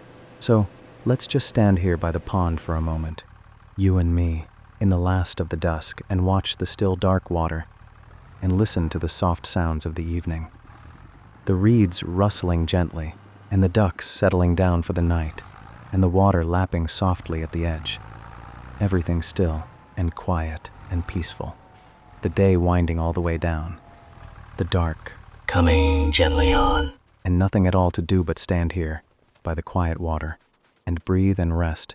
The moon's come up now, over the fields, and it's one of those big soft ones, low on the horizon, glowing pale and gold. And moonlight over a farm at night is a lovely thing, the way it turns everything silver and soft and strange. The fields all pale and ghostly under it, and the shadows long and blue, and the whole familiar farm looking like somewhere out of a dream. There's a different kind of quiet at night, under the moon. A deeper quiet. The bustle of the day all gone, and just the still pale land lying there under the moon and the stars. I do love the moon. It's a faithful old thing, isn't it? The way it's always there, going through its phases, full, and then waning, and then dark, and then growing back again. Round and round, month after month, the same as it has for longer than there's been anyone here to look at it. The same moon that's shining down on the farm tonight is the very same moon that shone down on every farmer who ever lived, all the way back to the very first ones. They looked up at it, and we look up at it, the same pale, faithful moon, watching over the sleeping world. People used to do a lot by the moon, you know. They planted by it, and harvested by it, and told the months by it. A full moon meant light to work by, late into the night, bringing the harvest in. And there's something comforting in that, the idea of all those people, across all those years, living by the same moon, watching the same gentle light move across their fields. We're part of a very long line, when you think about it. A very long line of people who've looked up at that moon and worked the land beneath it and slept under it when the day was done. And tonight you're just one more, lying safe and warm beneath the same old moon, drifting off to sleep the way people always have. Let me tell you about the daily rhythm of a farm, the round of small chores that make up the days, because there's a real comfort in routine, in the same gentle tasks coming round again and again. On a farm, the days have a shape to them, set by the animals and the light and the seasons. There's the morning round, going out to check on everything, to feed the animals and let them out and see that all is well. There's the work of the middle of the day, whatever the season calls for. And there's the evening round, bringing the animals in, settling everything down, making sure all is safe and secure for the night. And it's the same, more or less, day after day, that gentle round of small tasks. And some people might think that sounds dull, the same things over and over. But I think there's a deep comfort in it. The comfort of knowing what the day holds. The comfort of useful work that needs doing, and doing well, and then doing again tomorrow. The comfort of a rhythm, a shape, a set of small, reliable things that hold the days together. We're rhythm creatures, really. Underneath everything. We like the sun coming up and going down. We like the seasons turning. We like the small daily rounds that give our days their shape. I think a lot of peace comes from routine, honestly. From the gentle repetition of small good things. The morning cup of tea, and the evening wind down, and the small rituals that bookend the days. They're like the banks of a river, those routines, holding the days, giving them somewhere to flow. And the farm has that in abundance, that gentle holding rhythm, the same rounds coming round again and again, the same care given day after day, the same small faithful tasks. There's something deeply steadying about it, something that says whatever else happens, the animals will be fed, and the rounds will be done. And tomorrow will have its shape, the same as today. So let that steady you too, as you drift, the thought of the gentle rhythm of the rounds that nag round again. The small faithful tasks, done with care, day after day. The sun that rises and sets, and the seasons that turn, and the moon that waxes and wanes, and the quiet, reliable shape of the days. It all goes on, steady and faithful, holding everything together, and you can rest in the middle of it, held by the rhythm, safe in the round of things, while the night does its slow turning and carries you gently toward the morning. And now, while you're lying there, let me lead you through something gentle, just to help the last of the day melt out of your body. You don't have to do anything really. Just let your attention drift along with my voice, down through your body, bit by bit, letting each part soften and grow heavy as we go. Start with your face, if you would, and just let it soften. Let your forehead smooth out, and let your jaw go loose and slack, and let your tongue rest soft in your mouth. We hold so much tension in the face without ever noticing, so just let it all melt away. Let your whole face go soft and slack and peaceful, and let that softness spread down into your neck and your shoulders, and just let your shoulders drop, all the way down, away from your ears, heavy and loose. So many of us carry the whole weight of the day in our shoulders, all knotted up and hunched, so just let them go now. Let them sink down heavy into the bed, and let it flow down your arms, down through your elbows and your wrists, all the way to your hands and your fingertips, your arms growing heavy and warm and still, too heavy to lift, just resting there, completely at ease, and let your chest soften and your belly rising and falling, slow and easy, with each gentle breath. Nothing to do but breathe, slow and soft and deep. And let your back sink down into the bed, all along your spine, every muscle letting go, softening, melting down into the warmth beneath you. And let it flow down through your hips and down your legs, your thighs growing heavy, and your knees and your calves, all the way down to your ankles and your feet, your whole legs heavy and warm and still, sinking down completely relaxed, your whole body heavy now, soft and warm and still, sinking down into the bed, held and safe and at ease, nothing to hold up and nothing to hold on to.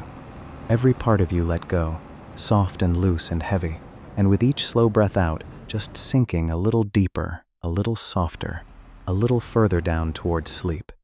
There's nothing left to do now but breathe and sink and rest, your whole body at peace, soft and heavy and warm, while my voice murmurs on in the background, and the farm lies quiet under the moon, and the long, gentle night carries you slowly down. Let me ramble a bit about the sky and the weather, because on a farm you live with the sky in a way most of us have forgotten. When you work the land, the sky is everything. You're always watching it, reading it, wondering what it's going to do. Will it rain? Will it hold off? Is that cloud coming this way? The whole rhythm of the work bends around the weather, and so you learn to watch the sky the way you'd watch the face of someone you know well, looking for the little signs of what's coming. And the skies over these big, flat farms can be magnificent. With all that open land and that low horizon, you can see the whole sky at once, the great dome of it, stretching from edge to edge. You can watch the weather coming from miles off, a bank of cloud building up on the horizon and slowly rolling in. You can watch the clouds drift across all afternoon, those big, soft summer clouds, white and towering, sailing slowly by like great ships. There's a real pleasure in just lying back and watching the clouds go over, letting your mind drift along with them, in no hurry to be anywhere. I think watching clouds might be one of the oldest and simplest pleasures there is. Just lying in the grass, looking up, watching the great soft shapes drift and change and slowly come apart. Finding pictures in them the way you did as a child, a face, a ship, a dragon, slowly melting into something else. It costs nothing, and it asks nothing, and it's one of the most peaceful things you can do, just watching the sky go by. And the evening skies too, when the sun goes down and lights the clouds up from beneath, all pink and orange and gold, the whole sky on fire for a few minutes before it fades to dusk.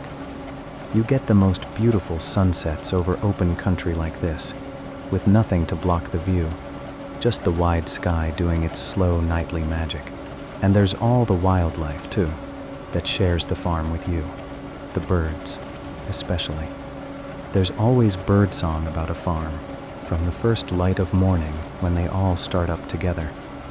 That great cheerful chorus right through to the evening when they settle down again. The little ones flitting about the hedges, and the swallows swooping low over the fields in the summer, and the big slow birds wheeling high overhead, and in the evening you might see them all heading home to roost. Lines of them crossing the dusk sky, off to wherever they sleep. I find birdsong one of the most soothing sounds there is, especially that soft evening kind, when they're settling down and just calling gently to one another as the light goes. It's such a peaceful sound, the birds settling for the night. And there are other creatures too, the ones you only see at the edges of the day, a deer maybe, stepping carefully out of the woods at dusk, or a fox trotting along a field edge, or the rabbits out in the cool of the evening. The farm is full of quiet life, going about its business, mostly unseen, sharing the land with you, and at night it all settles down. The birds in the trees, and the creatures in their burrows, and the animals in their sheds. The whole living farm going quiet and still under the moon, you know. When I was younger, we used to visit the countryside sometimes, and I have these warm, faded memories of it, of being somewhere green and quiet and slow, so different from everyday life. Staying somewhere with no traffic noise, where you'd wake up to birdsong instead of an alarm, and the air smelled of grass and earth instead of the city. And there was always that feeling of time slowing right down out there, of the days being longer and gentler, of nothing much needing to happen, just walks and meals and sitting about, and early nights, and that deep, good sleep you get in the country air. I think that's why a lot of us love the idea of the countryside so much, even those of us who'd never actually want to do the hard work of a farm. It's that feeling, that slowing down, that sense of time going gentle and deep again, the way it did when we were children. The countryside seems to hold on to a slower kind of time, a kind we've mostly lost in our busy lives. And going there, even just for a little while, even just in our imaginations on a night like this, lets us slip back into that slower time for a bit. Lets us remember what it feels like when the days are long and gentle and there's nowhere you have to be. And I think, in the end, that's the deepest thing these quiet farm evenings are really about. Not the farming, not the crops, not the machines, but the slowing down, the remembering, the slipping back into a gentler, deeper kind of time. We spend our days going so fast, chasing so much, always reaching for the next thing, and we forget that we don't actually need most of it. We forget how little it really takes to be content. A warm place, and enough to eat, and something useful to do, and a bit of beauty, and some rest. That's most of it. Really. That's most of what a good life is made of. When you strip away all the rushing and the wanting, there's a deep peace in that, in remembering how little you really need. In feeling, just for a while, that you have enough, that you are enough, that this quiet moment, right here, is enough. You don't have to earn your rest, and you don't have to achieve anything to deserve this peace. You can just have it, freely, right now, lying here in the warm dark. Enough, more than enough. A warm bed, and a quiet night, and a soft voice rambling on about a farm, and the whole long peaceful night ahead of you to rest in. That's plenty. That's everything you need, just now. So let yourself have it. Let yourself rest in the simple enoughness of this quiet moment, and let everything else fall away. Let me take us on a little walk. Then, a slow, gentle wander around the whole farm one last time, before the night gets too deep. Just an easy amble in the cool dark, with no purpose to it at all. Out from the yard, past the barns standing dark and quiet, with the animals settled inside. Along the edge of the first field, the crops standing still in the moonlight, not a breath of wind to stir them. Down the gentle slope toward the bottom of the farm, where the little pond lies still and silver under the moon, with the reeds dark around its edge, and along the line of the woods, the old trees standing tall and quiet, just a soft rustle from somewhere up in the branches. And back up the other side, along the far field, where you can see for miles in the moonlight, the whole pale land lying still and peaceful, all around. And then back toward the yard, the warm lights of the farmhouse glowing soft in the dark, home and warm and safe. A slow, gentle loop around the whole quiet farm, in the cool of the night, with nothing to do and nowhere to be, just walking and breathing and being part of the great peaceful dark. And you've walked it with me, in your mind, that slow, quiet loop, and now we're back, and there's nothing left to do but rest. The whole farm walked and checked and settled, the whole day done, the whole world gone quiet and dark and peaceful all around, and you, soft and warm and heavy, right on the edge of sleep, with the long, gentle night stretching out ahead, all yours, to sink down into, as deep and as long as you like. Let me ramble softly about music for a bit, because that's another thing that goes well with a quiet evening like this. I often have a bit of music on, very low, When I'm pottering about like this, nothing with words really, nothing you'd pay attention to, just something soft and gentle drifting along underneath, some quiet piano, maybe, or something slow and warm. Just enough to fill the silence a little, the way a low fire fills a room. And the games themselves often have lovely gentle soundtracks, soft and unobtrusive, that just drift along in the background and help everything feel calm and warm and easy. There's something about gentle music that goes straight past your thinking mind and reaches somewhere deeper, somewhere older. A soft, slow tune can settle you right down, slow your breathing, ease the tightness out of you, without you even noticing it's happening. People have always known that, of course. Lullabies are the oldest songs there are. Probably those soft, slow tunes that mothers have hummed to babies since the very beginning, to settle them down and ease them off to sleep. There's something deep in us that responds to that, to a soft, slow, gentle tune. That just says, it's all right, you're safe, you can rest now. And humming too. I catch myself humming sometimes when I'm pottering about, some old half-remembered tune, not really thinking about it, just humming along under my breath. It's a contented sound. Humming, isn't it? You only really do it when you're at ease, when you're absorbed in something gentle and pleasant. So maybe that's a good sign, if I'm humming away to myself out here on the farm.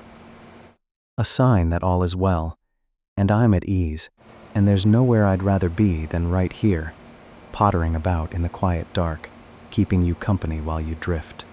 And books, stories, that's another lovely thing to think about as you fall asleep. I do love a good story, especially the warm, gentle kind, the kind that feels like a cozy place to curl up inside. There's nothing nicer than getting into bed with a good book on a cold night and reading just a little, just until your eyes get heavy and the words start to swim and blur on the page, and the story starts to drift and tangle up with the beginnings of a dream. That lovely, drowsy place, right on the edge of sleep, where a story carries you off and you can't quite tell anymore what you're reading and what you're starting to dream. I think being read to is one of the oldest comforts there is, too, right up there with the lullaby, being read a story at bedtime as a child, that warm, safe feeling of someone's gentle voice carrying you off into a story, while you lie there warm and snug and let the words wash over you. You didn't have to follow every word. You just let the voice and the story carry you, drifting, until you slipped away into sleep before the end, and someone closed the book and turned out the light and let you sleep. And maybe that's a little like what this is too in its way. A gentle voice in the dark, carrying you off, while you lie there, warm and safe, and let the words wash over you. Not having to follow, just drifting. Until you slip away. You know, I'm quite a solitary sort, really, when it comes down to it, and I've made my peace with that over the years. I like my own company. I like quiet evenings on my own, pottering about, with nobody to please and nowhere to be. Some people need a lot of company, a lot of noise and bustle and people around them, and that's wonderful for them. But me, I've come to know that I'm happiest in the quiet, doing something gentle on my own, with maybe a bit of soft music and a warm drink, and the evening stretching out ahead. And I think if you're listening to this, drifting off to a quiet farm in the dark, maybe you're a bit the same. Maybe you, too, find your peace in the quiet places, and there's no wrong way to be. With that, for a long time, I think I felt as though I ought to be more sociable, more out and about, more like everyone seemed to expect. But you get to a certain point, and you realize that you're allowed to be exactly as you are. That if the quiet is where you're happiest, then the quiet is where you should be. And there's nothing wrong with you for it. We're all different, and we all find our peace in different places, and yours might just be here, in the quiet dark, with a soft voice and a sleepy farm. And if it is, then you're very welcome here, as often as you like. Well, the night's getting deep now, and I've rambled on about all sorts, haven't I? The light and the trees and the smells and the moon and the music and goodness knows what else. That's the way it goes on these quiet evenings. The mind just wanders where it likes, from one gentle thing to the next, with no real thread to any of it, and that's all right. That's rather the point. It's not meant to add up to anything. It's just meant to be a soft, warm murmur in the dark, something gentle to drift along beside, while you let go of the day and sink down toward sleep. So I'll just keep pottering on here, slow and easy, round the quiet moonlit farm, gathering the last few bits and tidying the last few edges, in no hurry at all. And you keep doing your thing, which is nothing, which is resting, which is letting yourself drift deeper and deeper down. There's no rush, and there's nowhere to be, and the whole long peaceful night is yours, just yours, to rest in as deep and as long as you like. Let me tell you about the farmhouse, because every farm has one, the house at the heart of it all, and there's something so comforting about the idea of it on a night like this. Picture it there in the dark, an old farmhouse, solid and low and weathered, with thick walls that have stood through 100 winters. Warm light glowing soft in the windows, spilling out gold onto the yard. Smoke rising slow and straight from the chimney into the still night air. And inside, warmth and shelter, and everything you need held safe against the dark and the cold outside. There's an old, deep comfort in a house like that, a house that stood a long time and sheltered a lot of lives. The walls have soaked up years and years of ordinary living, all the meals and the conversations and the quiet evenings, all the comings and goings of the people who lived there before. A house like that feels held, somehow, settled, like it knows how to keep people safe because it's been doing it so long. And at the heart of it, the hearth, the fireplace, the old warm center of the home, where people have gathered in the evenings since houses began. There's nothing quite like a fire on a cold night, is there? The soft crackle and pop of it, and the warm flickering light, and the heat of it on your face and your hands. People have sat by fires like that since the very beginning, gazing into the flames, letting their minds go soft and empty, watching the embers glow and shift and settle. It's one of the oldest and deepest comforts there is, the fire in the dark, the warmth and the light held against the cold night. So picture that now, if you like. A warm fire glowing low, and you settled in front of it, warm and safe and drowsy, watching the flames dance and the embers glow, with the dark night held safely outside. And there'd be a farm dog too, most likely, curled up by that fire. Because what's a farmhouse without an old dog? A good farm dog, the loyal sort, that's worked the fields all its life and now likes nothing better than to lie by the fire in the evening, twitching its paws as it dreams of chasing something across a field. There's a real comfort in a sleeping dog, isn't there? The deep, contented way they sleep, all curled up and heavy and trusting, with that occasional soft sigh. A dog asleep by the fire just radiates peace. It says everything's all right, everything's safe, you can rest now. So let that old dog sleep by the fire in your mind, twitching and sighing in its dreams, while you drift off too. Out beyond the farmhouse there'd be a vegetable garden, most likely, a little patch close to the house where you grow the things for your own table. There's a special pleasure in a vegetable garden that's different from the big fields. It's smaller and closer and more personal. The rows of beans and peas and the lettuces and the potatoes and the tomatoes ripening slow in the sun. Going out in the morning to see what's ready and picking your own dinner straight from the soil, still warm from the sun. It doesn't get much better than that. Food you grew yourself, carried straight from the garden to the kitchen. And there might be a few fruit trees, an old orchard maybe, gone a bit wild, with apple trees and plum trees heavy with fruit in the autumn. There's something magical about an old orchard, the gnarled old trees, the blossom in the spring like soft pink snow, and then the fruit coming on through the summer. and the windfalls lying in the long grass in the autumn, and the smell of them, sweet and heady and a little bit cidery, and the bees drifting from blossom to blossom in the spring, doing their quiet, patient work, turning all that blossom into all that fruit, and into honey besides. I do love the thought of bees, the gentle hum of them on a warm day, drifting through the garden and the orchard, working away at the flowers. They're such peaceful, industrious little things, going about their ancient work, the same work they've done for millions of years, long before there were any people to keep them. And honey, warm golden honey, straight from the comb, the taste of a whole summer of flowers gathered up into one sweet golden spoonful. There's something almost magical about it, that the bees take all those flowers and turn them into honey, this sweet golden treasure that keeps forever. Nature's quietest little miracle.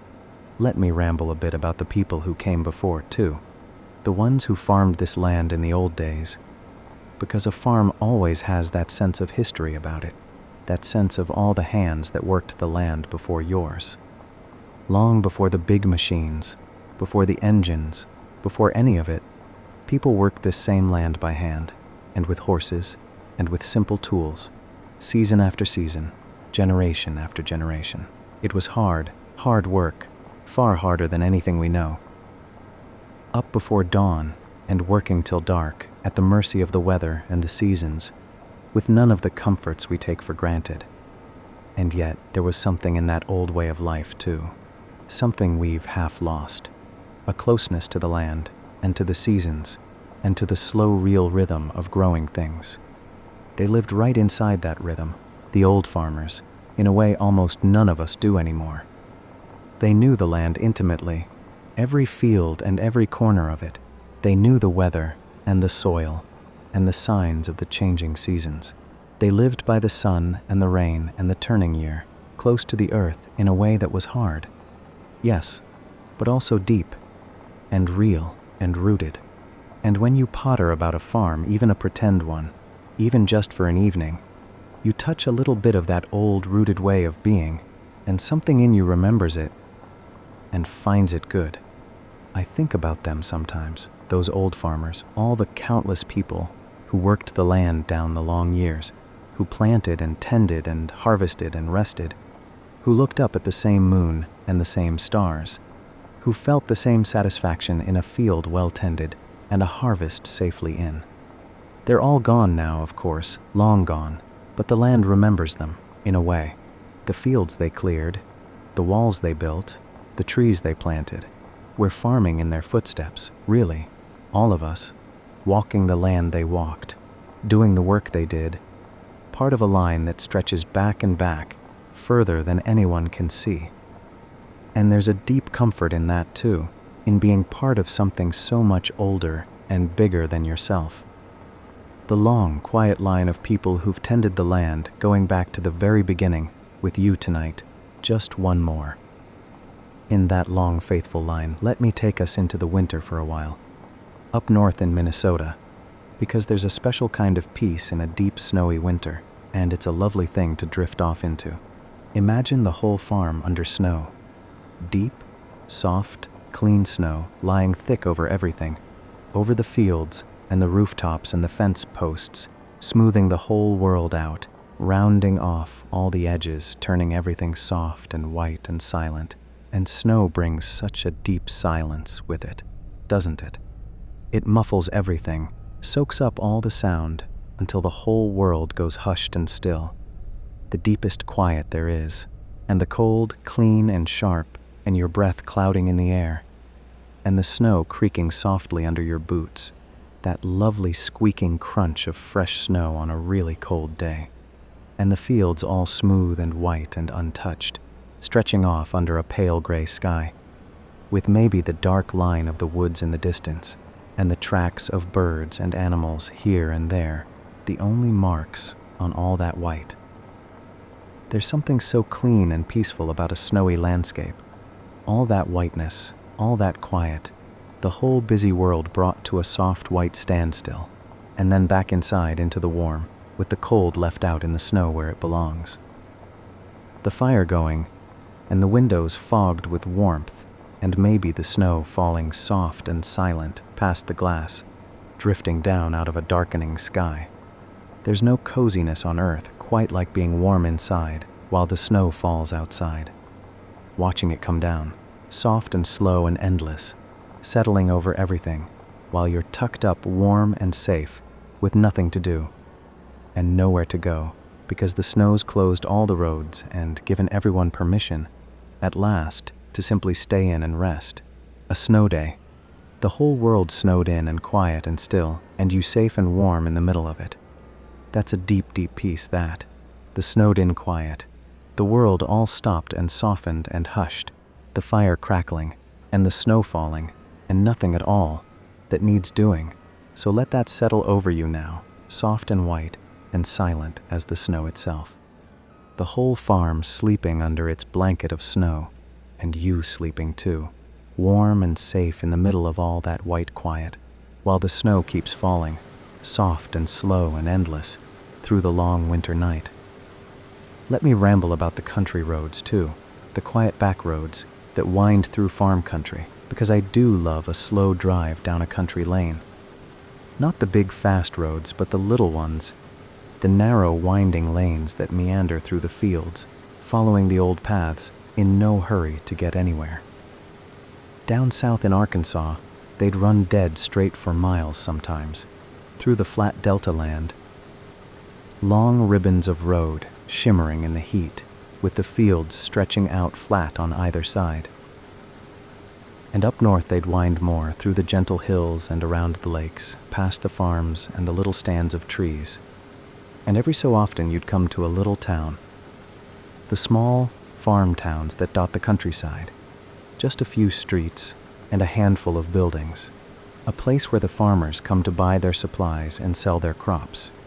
There's something lovely about those small country towns, so quiet and slow and settled. A main street with a few old shops, and a diner maybe, and a grain elevator standing tall by the railway tracks. Places where everyone knows everyone, where life moves at an older, gentler pace, where you could imagine sitting on a porch in the evening watching the quiet street and waving to the few cars that pass. I find something deeply restful if the thought of those quiet country towns, far from all the rush and noise of the big places.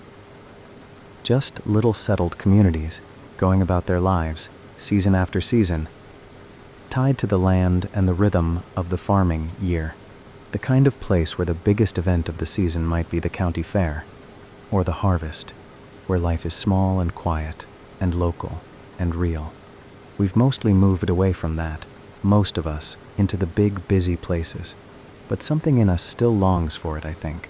That smaller, slower, more rooted kind of life, where you belong to a place and a place belongs to you. Let me walk you through a whole quiet day on the farm. Then, from the very start, slow and gentle, just to drift along through.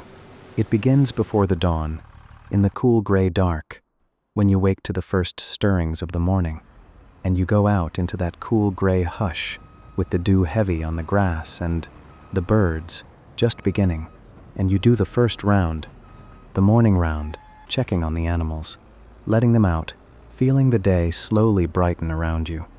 And the sun comes up, and the light turns gold, and the farm wakes up into the fresh, clean morning, full of promise. And through the morning, you do the work the season calls for, out in the cool, clear light, the good work of the day, while the sun climbs higher. And around the middle of the day, when the heat lies heavy, you find some shade and you rest a while, and maybe eat something simple, and let the hottest part of the day drift slowly by. And then, as the afternoon cools, you go back out, and you work on, through the long golden afternoon, with the light slowly softening and turning toward gold. And then the evening comes, the loveliest part, when the work winds down and the light goes golden, and then pink, and you do the evening round, bringing the animals in, settling everything down, making all secure for the night. And then, at last, the day's work done, you go inside, into the warm, and you eat, and you rest, and you sit a while in the quiet as the dark comes down. and then to bed, tired in that good, deep way, that whole body tiredness of a day spent outside doing honest work, and you sleep, deep and sound, and the farm sleeps around you, and the night turns slowly toward another dawn. That's a whole day, start to finish, the gentle round of it. And there's such a deep rightness to a day like that. A day lived close to the land, in tune with the light and the seasons. Work and rest and food and sleep, in their proper places, in their proper rhythm. No rushing, no racing, no endless noise and hurry. Just the slow, good shape of a day, the way days were meant to be, the way they were for almost everyone for almost all of history. And you can rest in the rhythm of it, the slow turning of the day toward night, the long, faithful round of light and dark, work and rest, that holds us all and carries us all gently through our lives. And now there's nothing left of the day at all. It's all behind you now, the whole long day, done and gone. There's nothing left to do, and nothing left to think about, and nowhere at all you have to be. Just the deep, quiet night, and the sleeping farm, and the warm, soft dark, and you, right on the edge of sleep, sinking slowly down. So let yourself go now, all the way. Let every last bit of the day fall away. Let your body grow heavy and warm and still, and let yourself drift, slow and soft and easy, down into the deep, gentle dark, where there's nothing to do but rest, and nothing to feel but warm, and nothing at all but the quiet and the dark, and the slow, sweet pull of sleep. Let me ramble a little about hands, and the work of hands, because that's something we've half forgotten, most of us, in our lives of screens and keyboards. There's a deep old satisfaction in working with your hands, in making something or mending something or growing something, in feeling the honest weight and texture of real work. The old farmers had hands like leather, strong and rough and capable, hands that knew how to do 100 things, that could fix and build and tend and gather. And there's a kind of quiet pride in hands like that, in being able to do real things in the real world, with your own 2 hands. We don't use our hands so much anymore, a lot of us. We tap at screens and click at keyboards, and our hands stay soft, and a lot of the old skills slip away. But something in us still longs to make things, to do things, to work with our hands the way people always did. That's why people take up gardening and baking and woodwork and all the old crafts, even when they don't have to. Because there's a deep contentment in it that nothing else quite gives, the contentment of making something real, something you can hold and see and be proud of with your own hands. And there's a kind of meditation in it, too, in that sort of work. When your hands are busy with something simple and rhythmic and real, your mind goes quiet and the worries fall away, and you sink into a kind of peace. Kneading bread or weeding a row, or whittling a bit of wood, or any of the slow, patient handwork that fills a quiet life. The hands do the work, and the mind goes still, and the time slips gently by. It's one of the oldest ways there is of finding peace, that losing yourself in the simple, honest work of your hands. So as you lie there, let your own hands rest, soft and heavy and still. They do so much. Your hands, all day long, always busy, always doing. So just let them rest now, completely, soft and loose and heavy on the bed, nothing to hold and nothing to do, just resting. Let all the doing drain out of them, all the busyness of the day, until they're soft and still and at peace. And let that stillness spread up through your arms and into the rest of you, that deep, resting stillness. The stillness of hands that have done their work and now, at last, can rest. Let me slow right down now and just be with you, soft and quiet in the dark. There's so little left to say, really, and so little left to do. Just the slow breathing, in and out, and the warm, heavy stillness of your body, and the quiet of the night all around. So let me just murmur on, gently, while you sink down deeper and deeper, like a slow, soft tide going out, drawing you down and down, into the warm, dark depths of sleep. Everything is slowing now. Your breath, slow and deep and easy. Your heart, slow and steady and calm. Your thoughts, slowing too, coming further and further apart, drifting by softer and slower, like the last few leaves coming down from a tree in the still autumn air. And, in the spaces between them, more and more, just quiet. Just soft, warm quiet. Just the deep, gentle peace of a mind winding all the way down toward sleep. There's nothing you need to hold on to. Let it all go soft and loose. Let the thoughts drift away unfinished. It doesn't matter. None of it matters now. You can let it all go. Let the day dissolve behind you. Let tomorrow stay where it is. Far off, not yet, nothing to do with now. There's only this, only here, only the warm, soft dark and the slow, quiet breath and the gentle pull of sleep, drawing you down, slow and sweet and easy, deeper with every breath. The farm is quiet all around you. The fields lie still under the moon. The animals are sleeping, warm in their sheds. The fire has burned down to soft glowing embers. The whole world has gone quiet and dark and still, settled deep into the peace of the night. And you're part of it now, part of the great soft sleeping quiet, sinking down into it, held by it, safe in it, warm in it. Nothing to do, nowhere to be, no one needing anything. Just rest and warmth and quiet and the long gentle night, all yours, to sink into as deep as you like. And if you come back another night, well, I'll be here, and the farm will be here, the same quiet fields and the same slow rounds and the same soft dark, waiting for you, whenever you need it, a place to come back to, a quiet place that's always here, always the same, always ready to take you in and settle you down and carry you off to sleep, so you never have to worry about finding your way back to the quiet. It's always here. I'm always here. The farm is always here, whenever you need it, but that's for another night. For tonight there's only this, only the warm dark and the quiet farm and the slow sweet sinking down into sleep. So let go now, all the way, completely. Let the last of you that's still holding on just let go and sink and rest.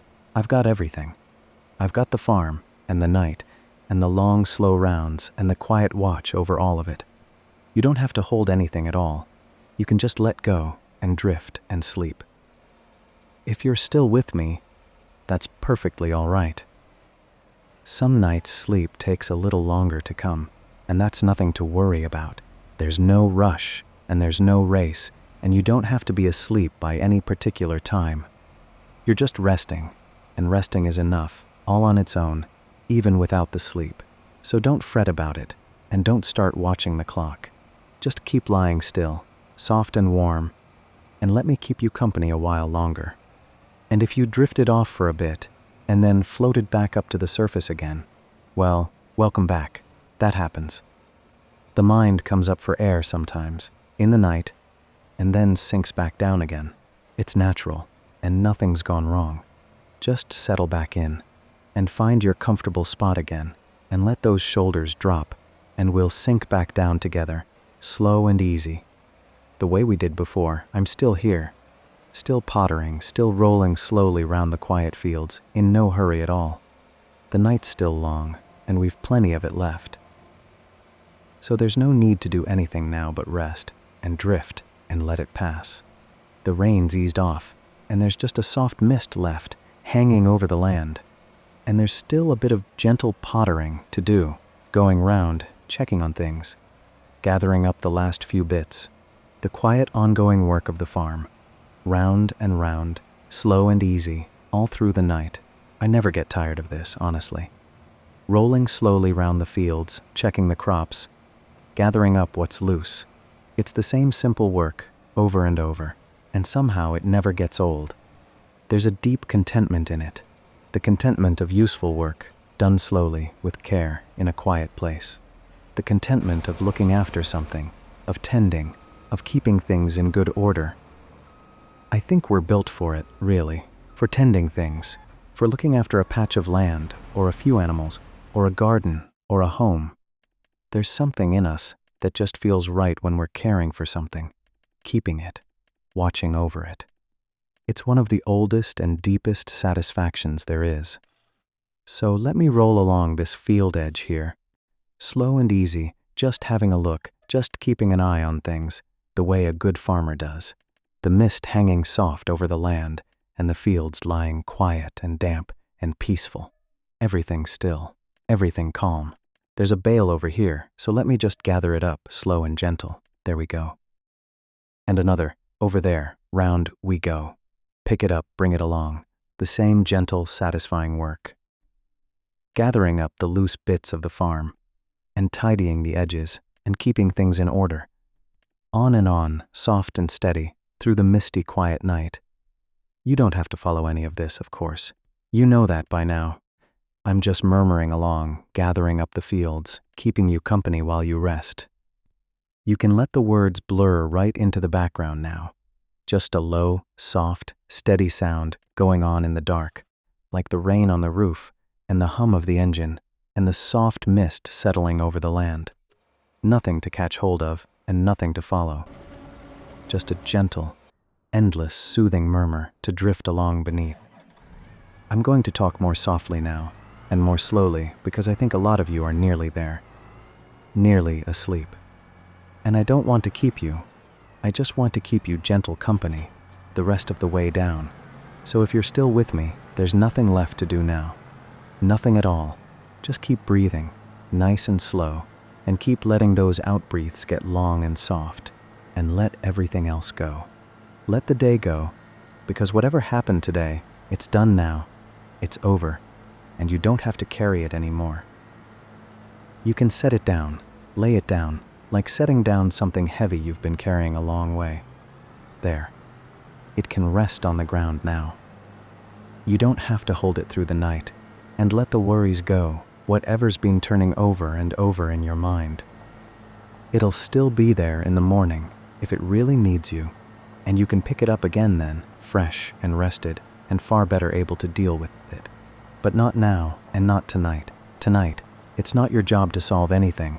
Tonight, your only job is to rest, and let the body go. Feel it getting heavy, feel it sinking down into the bed, into the warmth, into the soft dark, your feet heavy, your legs heavy, your arms heavy and still, your shoulders dropping down soft and loose, your whole body getting heavier and softer and more still, sinking down and letting go. I'll just keep pottering, very softly in the background, round the quiet fields under the mist, the engine humming low, gathering up the last few bits, slow and easy, in no hurry at all. There's no end to it, and that's the comfort of it. It just goes on, gentle and endless while you sleep. The work of the farm, and the turning of the night. On and on, soft and steady, whether you're awake to hear it or not. The fields go on forever, it feels like, on a night like this. Field after field, fading off into the mist. And there's always more to gather, and always another quiet corner to tend. It just goes on, gentle and endless, the way the work of the land has always gone on, through every quiet night since the beginning. The farm is quiet now. The animals are asleep, the cows lying down in the dark next to their friends, the chickens still on their perches, the cat curled up somewhere warm. The fields lie still under the mist. The whole world has gone soft and dark and peaceful, and you're part of it now, part of the great soft quiet of the sleeping land, resting with everything else, held with everything else, safe with everything else. In the deep and gentle dark, there's nothing to worry about because everything is taken care of. The farm is safe, and the night is calm, and the morning will come, in its own good time, soft and golden, the way it always does. But not yet, not for a long while yet. For now there's only the night and the quiet and the rest, so just rest. Let go of everything and rest. Let yourself sink down now, soft and slow and easy. The way the mist settles over the fields, the way the light fades from the sky, with nothing left to hold on to, and nowhere at all to be. Just resting, just drifting, just letting the long, quiet night carry you gently down. You don't have to listen anymore, you really don't. My voice is just a soft, low sound in the background now, like the hum of the engine, like the soft mist over the fields, like the slow breathing of the sleeping land. Just a gentle, quiet sound going on in the dark while you rest. You don't have to catch the words. and you don't have to follow anything. Just let it all blur together into one soft, low, soothing hum, and let yourself sink down beneath it, into sleep. I'm going to leave you here now, in the quiet dark, soft and warm and nearly asleep. But before I go, just a few last gentle words. Thank you for spending this little while with me, for letting me keep you company out here, on the quiet farm, through the long, slow night. It's a real comfort, honestly, knowing you're out there, resting, drifting off, while I potter about. We kept each other company, you and me, for a while, in the dark. And that's a good thing. If this helped you, even a little, then I'm happy, because that's all I wanted. Just to give you a soft, quiet place to set everything down and rest. And if you'd like to come back and fall asleep on the farm again some other night, well, I'll be here. There's always more to potter at, and always another quiet evening on the land. And you're always welcome, always. But for now, there's nothing left to do but sleep. So let go of the last of the day, and let go of the last of the worry, and let go of everything, and let yourself rest all the way, deep and warm and safe, through the quiet night, until the soft gold morning comes. The farm is sleeping, and the land is at peace, and the water runs quiet to the sea, and the stars wheel soft overhead. And all is well, all is calm, all is resting. And you can rest too now, completely. You're safe, and you're warm, and you're held, and everything, everywhere, is all right. So sleep well, and sleep deep, and sleep soft and sound, all through the gentle night. I'll keep the farm, and I'll keep the watch, and I'll be here, humming softly along in the dark, all the rest of the night. Good night now, good night, rest well, and sweet, sweet dreams.